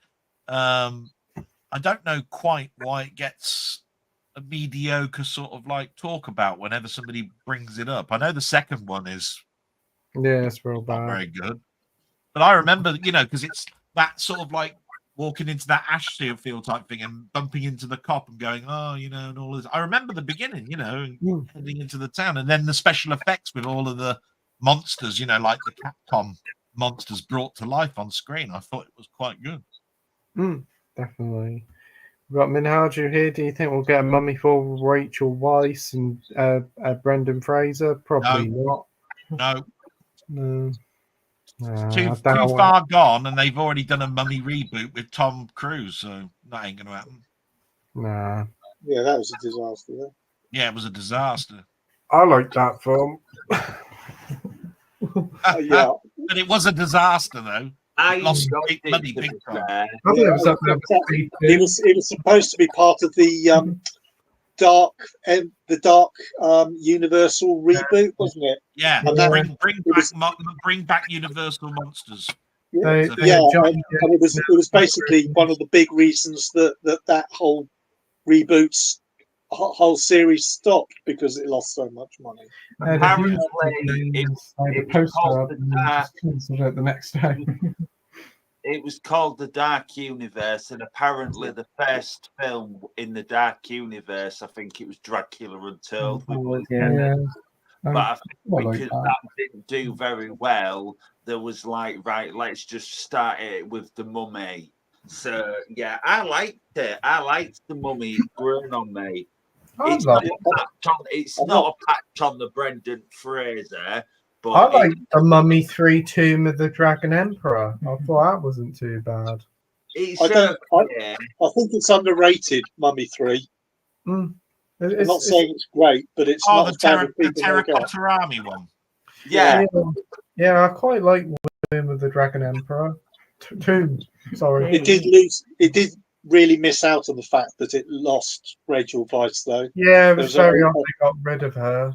Yeah. Well, I think she wanted to leave. Weren't she filming something else? Yeah, I think so. Yeah, but Constantine. I think the series of the films really relied on the chemistry between the two characters. So Hmm. Yeah. Yeah. He did have Jet Li as the Terracotta Army man. that's But you true. did miss Imhotep. Oh, yeah. Minhaji says, "Have you seen the trailer for the new werewolf film with Frank Grilled Cheese? Looks like the Perch with werewolves." No. Frank Grillo. Yeah. I ain't seen Really it. bad. Have you seen it? No. No. Anybody else seen the trailer for Werewolves with Frank Grillo? No. Sounds I like don't an watch many asylum trailers, film. I have to say, Pete. I have to say I like to go in blind. You know, well, not blind. I like to go in fresh, sort of like fresh in my mind, you know, without seeing too much of any, you know, like stuff these days. I try to only watch the early teaser trailers. Yeah, the teaser stuff. Yeah. Yeah, once they've started going down the trailers that are closer to the film and they're giving away the whole plot and all the good bits, I definitely try to avoid all of those. Yeah, like Austin Powers, where all the jokes were in the bloody trailer. There was no point in going to see the film. We got Marvel fans saying, "I've seen the first Venom movie years ago. Probably give the sequels a go, but looking forward to the Last Dance." So Andy Makes Stuff says, "Another brilliant episode of The Penguin this week. Has anyone seen it? The acting is next level. Still haven't seen it. Still want to see it." What about you, Delboy? I know that I saw the one where she's back in the asylum, and I think I've missed this week's one, so I need to get caught up. But because I think there's been an episode on Monday that's been out since the asylum episode. So yeah, I've got to get caught up. Yeah. What about you, Jamie? I've not watched any of the Penguin, but I really want to. Yeah. Justin? Justin? Same as Jamie. Not seen it. What service is it on? Sky.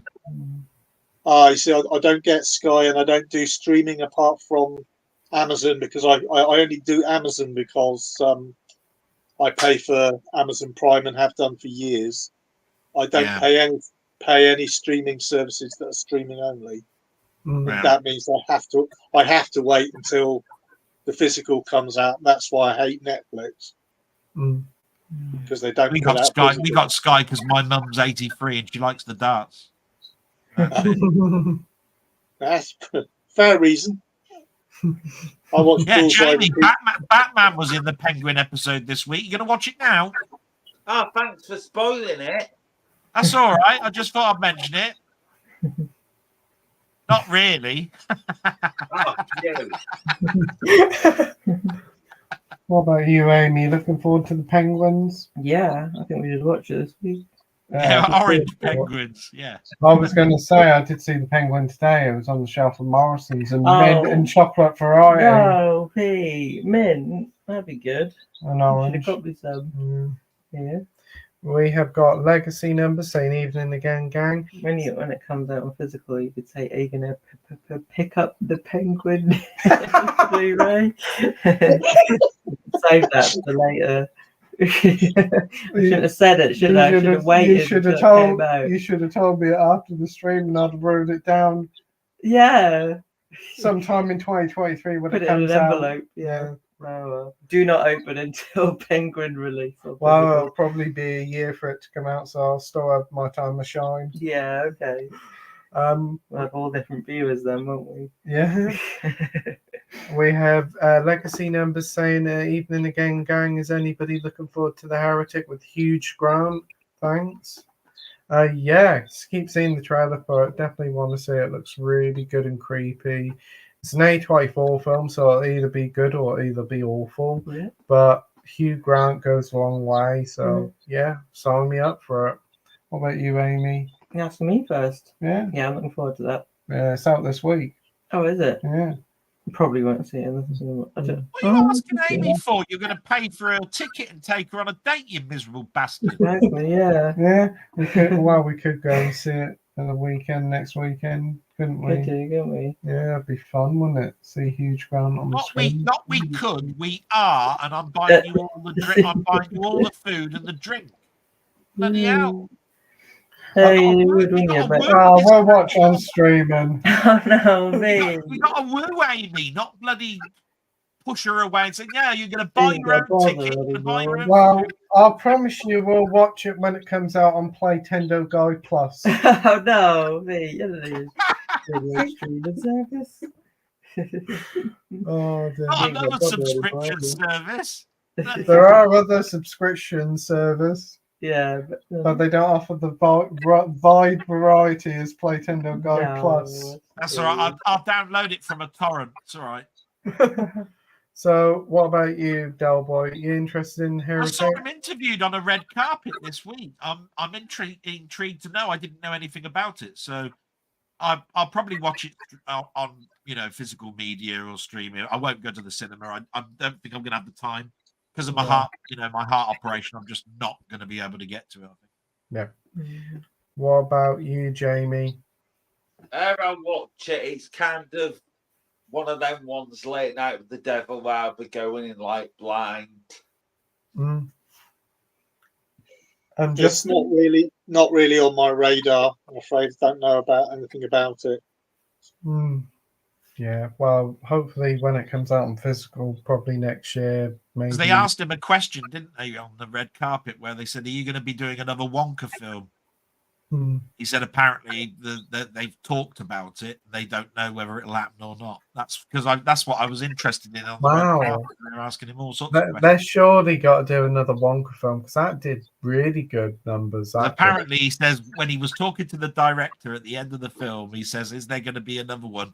His ideas were there's going to be a lot more Oompa Loompas in it. That's all he said. So Huge Grant will be in the second one. He was great as a small Oompa Loompa. He was. Yeah. Didn't you see it? Yeah. I thought your mum saw it. Yeah, she saw it. I didn't. Yeah. And not so Jamie huge. will see it. Batman's in it. Not so Huge Grant. He's pretty good in it. Oh yeah. A Batman Wonka bar. Vernon 2 was a letdown, but I've heard this one's better than 2, so may go and see it. Says Slipknot fan. Gary North saying, "Good evening, everybody." Good evening, Gary, or should it be good morning? Oh, yes. Public service announcement. The clocks go back 1 hour. Oh, yeah. So you get an hour extra in bed. So all good stuff. And that's stuff you at the end of this stream. Yeah. Well, yeah, we spent like normal time doing all that horror stuff, didn't we? So we lost it now. Marvel fans, did anybody getting the Wallace and Gromit and the Wombles on Blu-ray box set? Well, I've answered that last week. My friend Den is getting them. Yeah. What about Is this a crossover, Wallace and Gromit and Wombles? Might be. Add the Smurfs in it, and then I'll be buying it day one. And Snorks. Yeah. No, the sets are coming out on Blu-ray, coming out soon. The whole Wallace and Gromit is it on 4K? Yeah, as it says, Wallace and Gromit on 4K. All of the films, except I think I didn't see Curse of the Were-Rabbit on it. It's very odd that they're not including that, and also obviously the new one airing at Christmas. So the 2 that they've missed. Yeah. Well, there's going to be another box set next year. Yeah. The Were-Wombles. Was it Curse of the Were-Rabbit that was also on a different label or something? That was a DreamWorks film. That film. That one and Flushed Away flopped so badly that DreamWorks cancelled their team up with Aardman, and it nearly bankrupted them. Bless you. Yeah. Wombles. I can't remember what the Wombles. Yeah, the Wombles Blu-ray set. I've got the DVDs. I'll probably would like to pick up the Blu-ray sets, but it's not something I'm going to put on regularly. So they're so expensive, though, aren't they? I mean, it's part of this. It's part of this small films upgrading to Blu-ray, isn't it? With Bagpuss and Trumpton. And all this. They're hugely expensive, and they don't drop in price either. Yeah. All these. I mean, I fell for Wurzel Gummidge that cost me £100 for both seasons. I know that Ivor the Engine, the whole thing, going back to the black and white ones as well. That's really expensive. Yeah. Like I said, my friend Denny's going, I'm buying them. And I went, well, you got more money than me, because I'll tell you, I couldn't afford them. Oh, sure. Well, I think I'll be wombling freely, not getting the wombles. Unless it says where wombles, you're not going to take a punt on those. Then. Oh no. Well, hopefully the box set is made out of recyclable material. Should be. Well, I'd be quite apt for the wombles, wouldn't it? Madame Cholet has a lightning throat. Isn't one of them called Orange Noco? Yeah, that's right. It's definitely going to come in an eco case, isn't it? Yeah.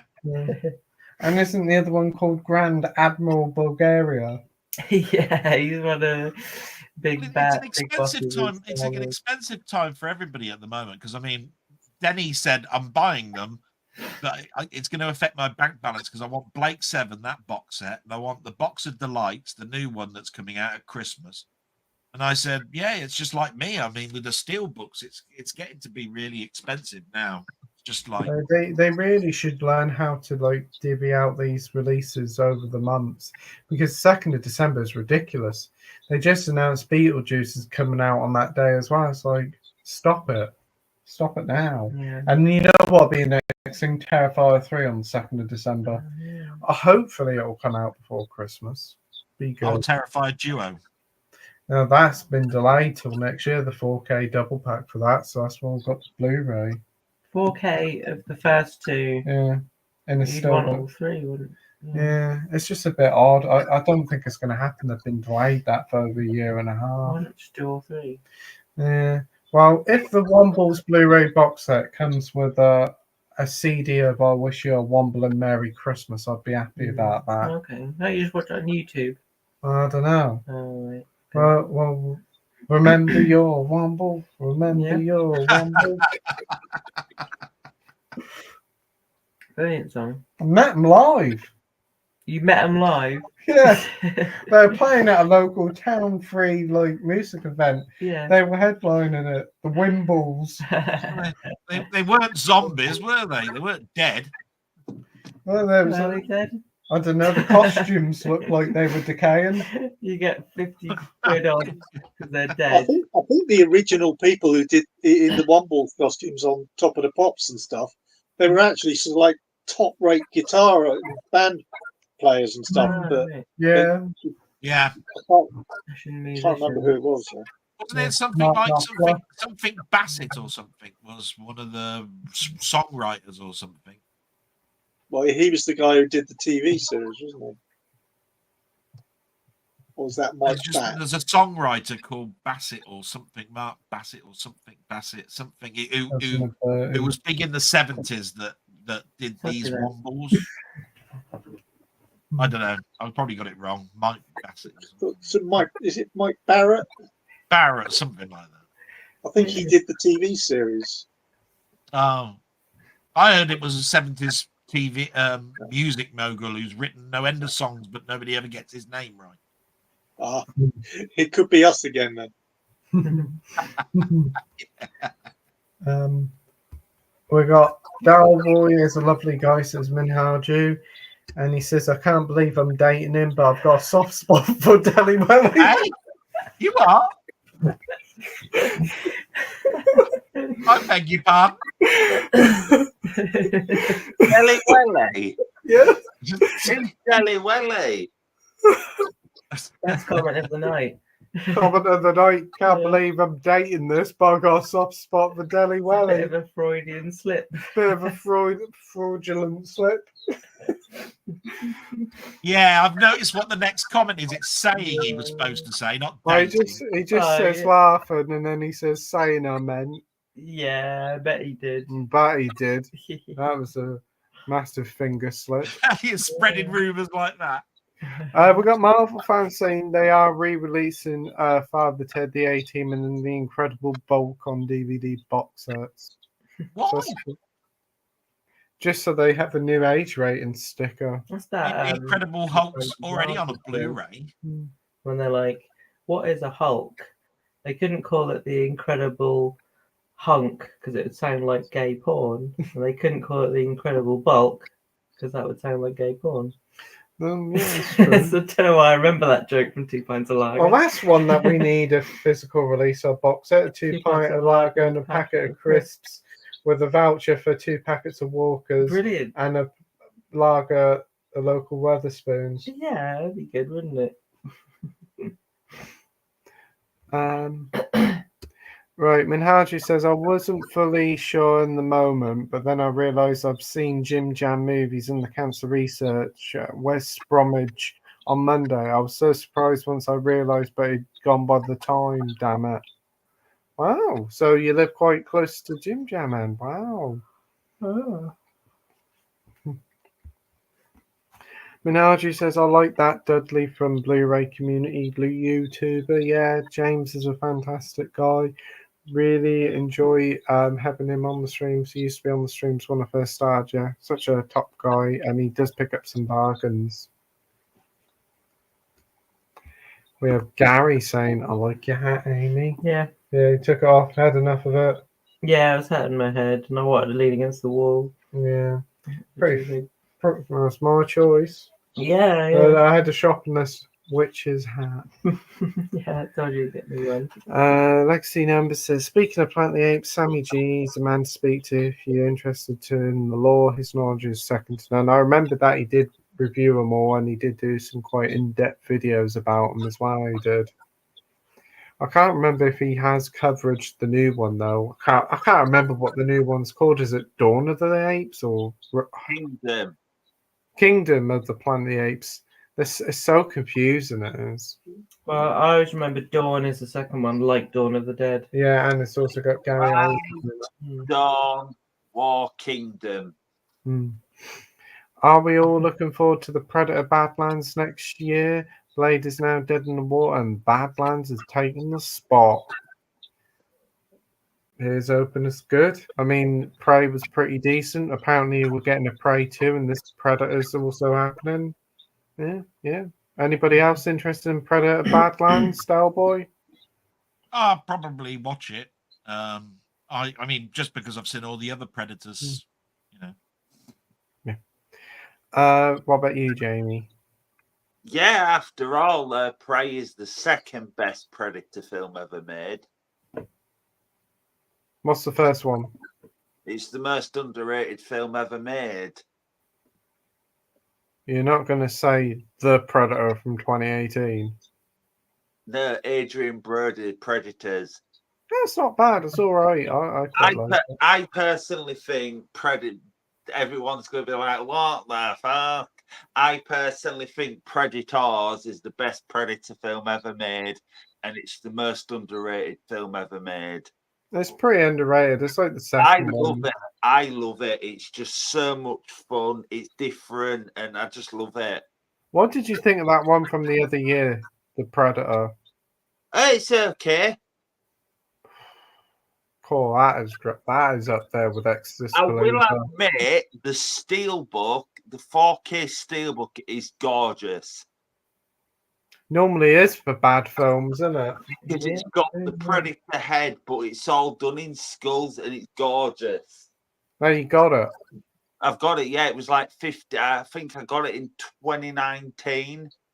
And it was like 15 quid on Zavi or yeah, I think it was That's not too bad. Yeah. That's not too bad. I've got it, but I'm not a fan of the film. And yeah. What are you looking forward to the new Predator Badlands and Yeah, I didn't know this was happening, but I was kind of, I was saying about, I was listening to this YouTube video about Predator 2, and apparently they put forth some ideas for the script for Predator 2, and one of those was that Predator would end up in World War II, and the Americans and Germans would have to band together to kill it. And I'm thinking, well, and it's just saying that after Prey, isn't that one of the ideas they put forward for a future Predator film being set during World War II? That'd be cool. I think Badlands is set in the future. I'm pretty certain it's a very futuristic one. Ellie Fannon's going to be in it, or whatever her name is. But we'll have to see what it's like. What about you, Amy? You're looking forward to it? I'm pretty certain it isn't a Predator take on Badlands with Sissy Spacek. Isn't it? No. We've got the legacy numbers here on about, we've got Andy Makes Star Wars. They filmed 28 zombie film in Leeds. They were asking for extras. It's finished now. Wow. Yeah, I remember. I think you might have said earlier about it before, about they were looking for extras. Looking forward to seeing when it comes out, because next year it's coming out and it's got Jane, whatever her name is, Jodie Comer. Oh yeah, Comer. Yeah, the curry lady. Yeah. Andy makes Star Wars, should I say. He says Terrifier films on a budget, brilliant. Yeah, great stuff. What is everyone's favourite gothic horror, says Gary North. I'd have to think of one, and I can't think of one. What do you mean gothic horror? Do you mean like The Craft? Gothic horror, what? Like set in castles. I was thinking Mary Shelley's Frankenstein. Yeah, that's got quite gothic architecture in it. Like, it's definitely nearing the end. Lots of like candles and. Yeah, because I didn't know whether they meant The Crow or something. No, not goths, as in. No, You know. They're anything like old school Dracula. Yeah, all those Hammer films, they're all gothic horrors. Nosferatu. Yeah, so probably the remake of Nosferatu's out soon, isn't it? I'm looking forward to that. Yeah, I'm looking forward to that with Mr. Eggers in it. What about you, Delboy? Got any thoughts? Well, I mean, I've always thought that, like you, that Hammer, the very first Dracula film from Hammer was brilliant. I've always liked the Universal Monsters first Dracula with Bela Lugosi. I've liked lots of vampire films. Near Dark, I was thinking about when when it was being mentioned about what was that one that you mentioned? I forgot what it was now. Lost Boys. Lost Boys was being mentioned. I like vampire films. I'm going to go with the Hammer, Peter Cushing, Christopher Lee, classic Dracula. Yeah. You know, when it talks about favorite gothic horror. Awesome. What about you, Jamie? That really comes to mind, really. No worries. And what about you, Justin? Yeah, I think so. I've got to go back with one of the, Christopher Lee Draculas. I wouldn't know. They're so quite long ago now, so I wouldn't be able to say which one. I'll tell you what was one trick that I saw in one of those that I thought was never got reused, but was a brilliant idea. Was Christopher Lee could walk down as Dracula could walk down walls vertically, and so when he kidnapped someone, he used to put them into a room that only had a door leading out to, or only had a missing wall leading out to a vertical drop leading down to crashing rocks and the sea below or something. And I'm thinking, he's the only person who can reach it. Why don't more villains come up with something clever? That's true. What about you, Amy? Any other gothic horror you can think of? No, I can only really think of The House That Screamed. It's not. I wouldn't say it's really that. It's all those Hammer films, but I'm not Would really into. Suspiria be Well, I it? was thinking that, yeah. Because of the architecture of it, it seems very like Gothic inspired. Yeah. Don't know. Yeah.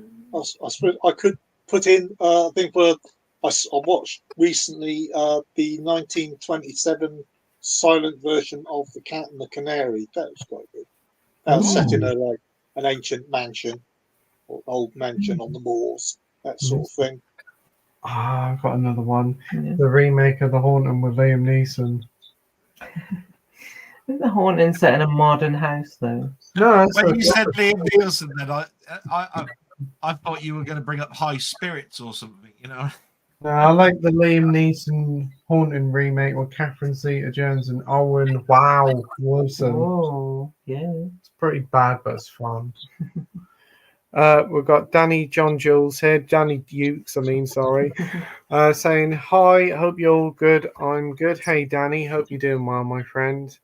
Thank you for joining. I hope you're having a lovely weekend. We've got Gary here saying the kills in Tenebrae hit hard. They certainly do. And he also says 1981 Possession. Ah, so very close. What a brilliant film. Slipknot fan says, in the Terminator, the T-800 meets three punks. One he kills, one he knocks out or possibly kills, and last he acquires his clothes. Do you think he kills the other two punks off camera or let them live? He probably killed them. Normally does. I'd imagine so. What do you guys think? What do you think, Amy? Aren't there a lot of witnesses around during that? Might have been, yeah. I can't remember. I can't quite remember in that film. I don't think he kills every. He kills a lot of people in public, doesn't he? Yeah. He doesn't really worry about. He doesn't kill everyone else. Like, Well, no, they're just small fry to them, aren't they? yeah, Even if one of them's Bill Paxton. yeah, yeah. He's got the Flicker knife. He's got a Flicker knife. Yeah. He's the only actor to have been killed By by an a alien, a Terminator, and a Predator. and a Predator, and a Titanic. And a Titanic. and a Twister. No, he didn't. I was just thinking that. Pardon, Jamie? I was just thinking what you were just saying is the only one to get killed by the alien, Predator, and Terminator. Do you think he killed the other two punks? I don't know. I don't think so. Maybe he did, maybe he didn't. Maybe it's like the thing at the end of Titanic. Was there enough space for Jack or weren't there? There was. Of course there was. Yeah. What about you, Delboy? It's just like you two have speculated. There's one of two answers, isn't there? That he's either very knowledgeable and goes, right, I can't leave them out in public. I've got to hide the bodies so that people don't know I'm about killing people, or he didn't give a shit. Just basically did it anyway. So they're the only two answers that I've got. It depends on which one you want to go with.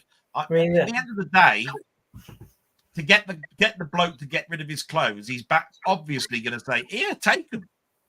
Yeah. Now, once he's putting on those clothes, I'd be running like shit in the opposite direction. I'm telling you now. So, not sitting there waiting, what are you going to do with me? Oh, and I don't think he's then going to go, now I've got the clothes on, I think I'll go after him because I've got to protect my existence on this planet. I think he'd just bugger off, wouldn't he? To be honest, I should think one of the punks got arrested for streaking.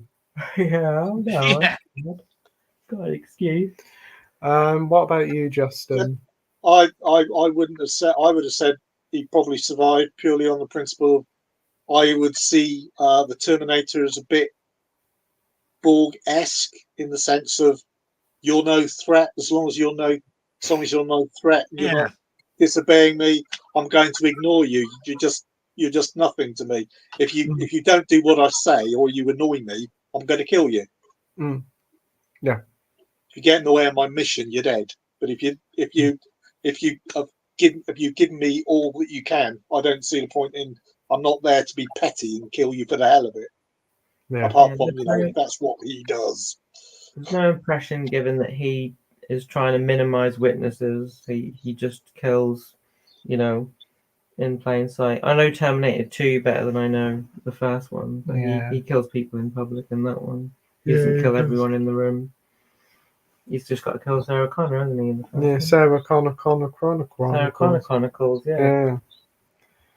Gary says Under the Shadow. That's some creepy imagery in that one. Yeah, good Ooh. one. Need to see that. Yeah, all right.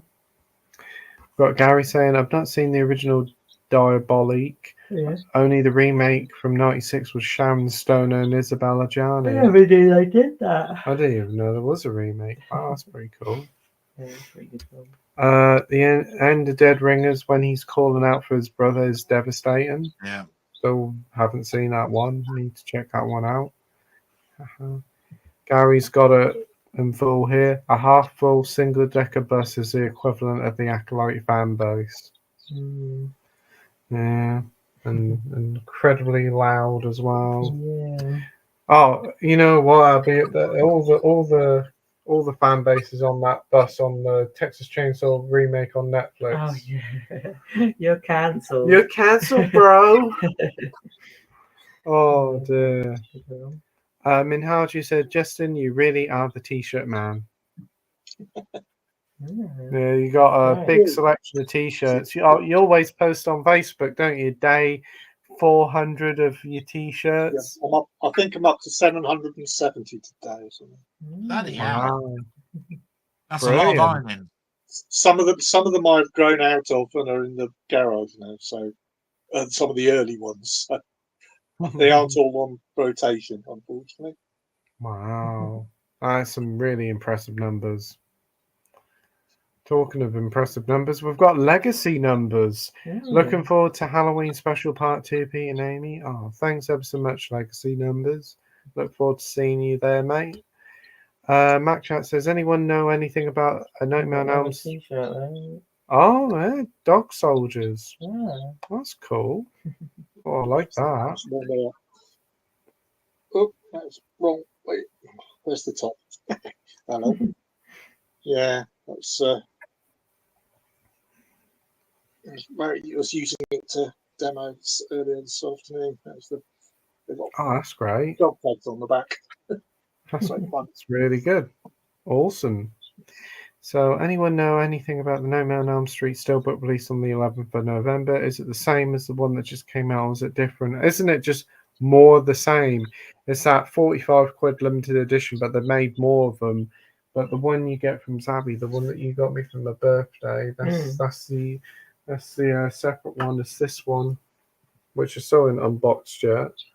But that's a really nice steelbook. I like that more than the original poster art in that box. As far as I know, it's just it's a repeat of the stuff that came out in October. Because you told me, don't worry about your collector's set. It's coming out on the 11th in November. Because I told you it was supposed to be out on the 11th of October, and it got cancelled to the 11th of November. Well, I said, I don't know why.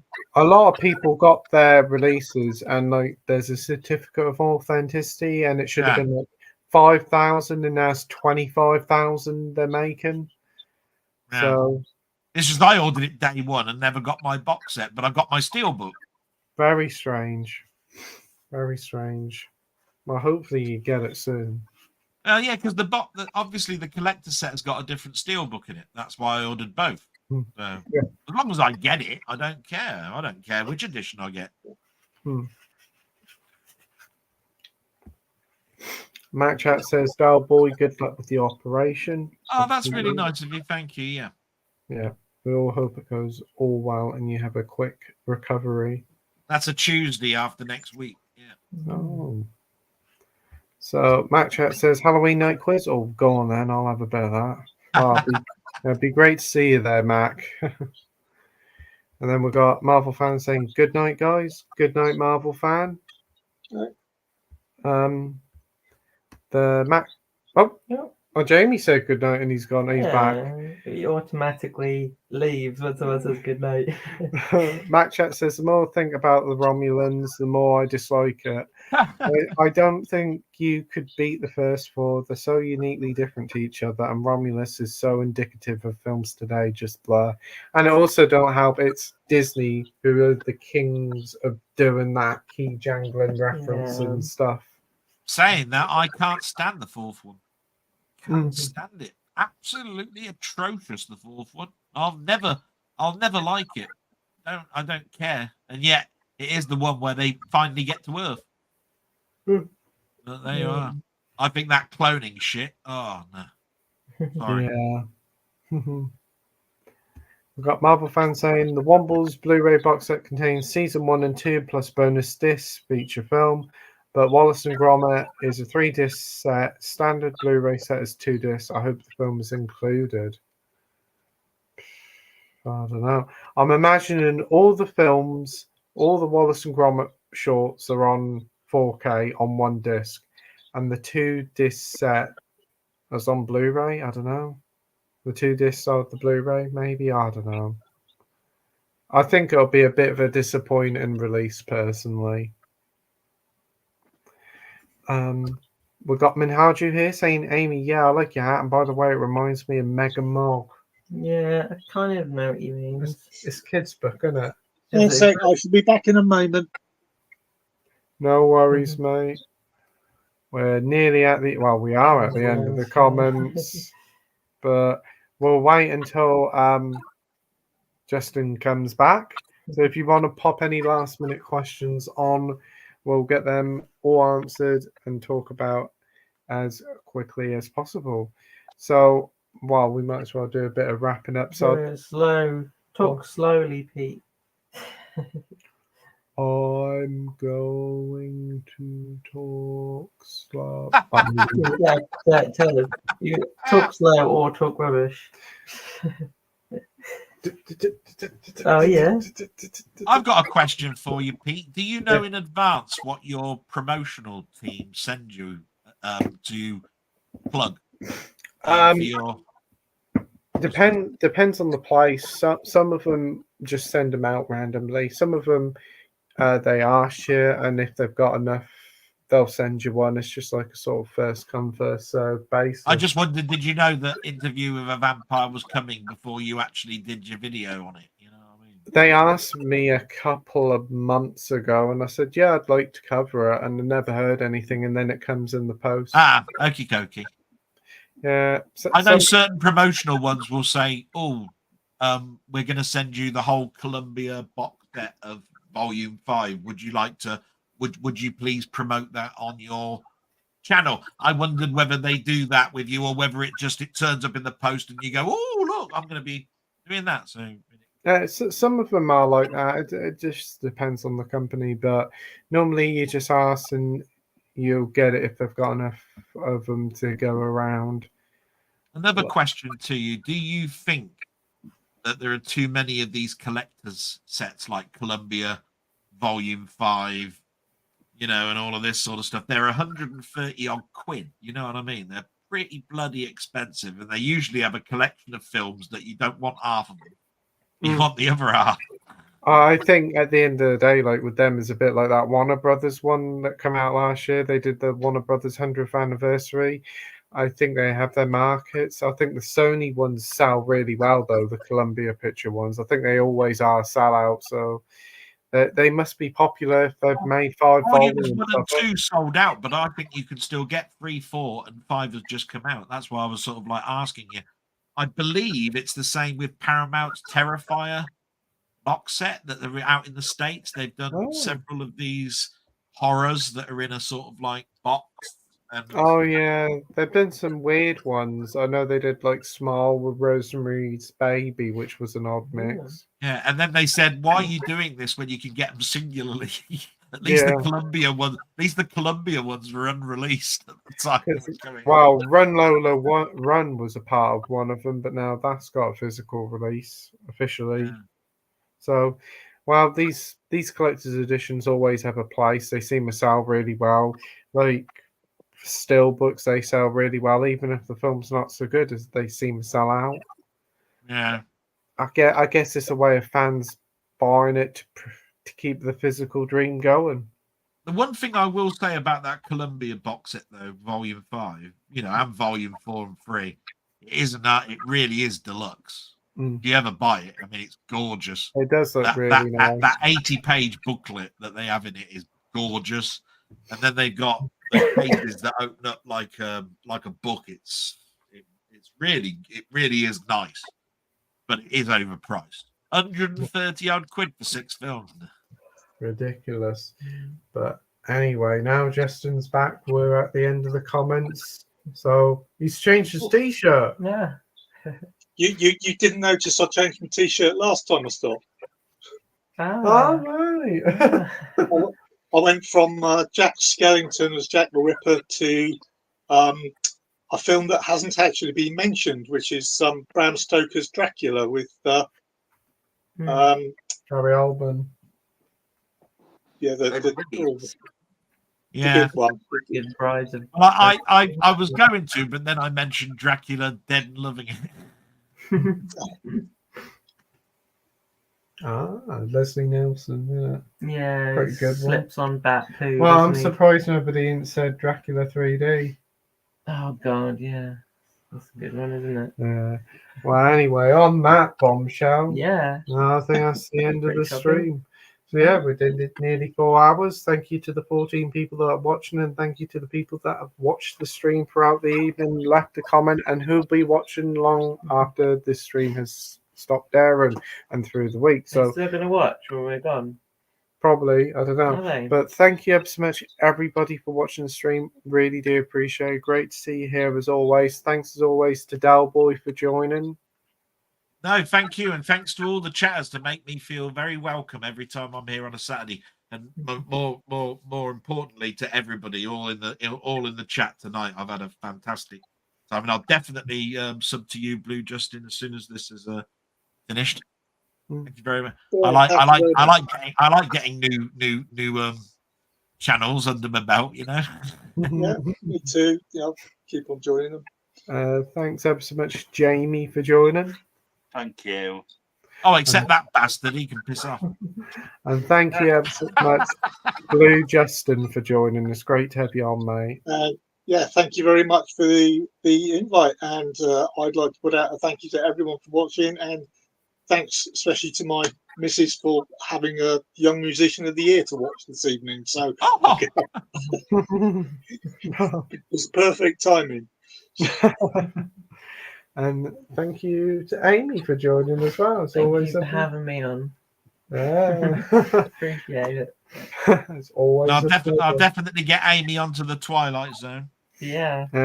So me and Amy will be back on Thursday night. That's Halloween night. That's spooky, isn't it? Yep, and it's either going to be 7:30 or 8 o'clock where we'll be doing a Halloween. I think we did say it was 7:30, but We'll board up the windows and the doors. It'll be a Halloween stream again where we'll talk about horror and have a horror quiz and answer all your questions and comments.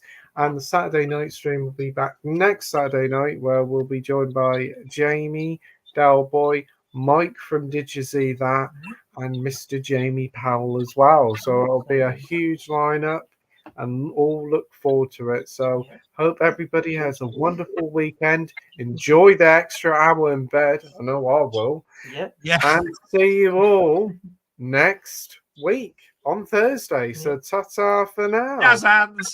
Bye. Bye. Bye. Bye.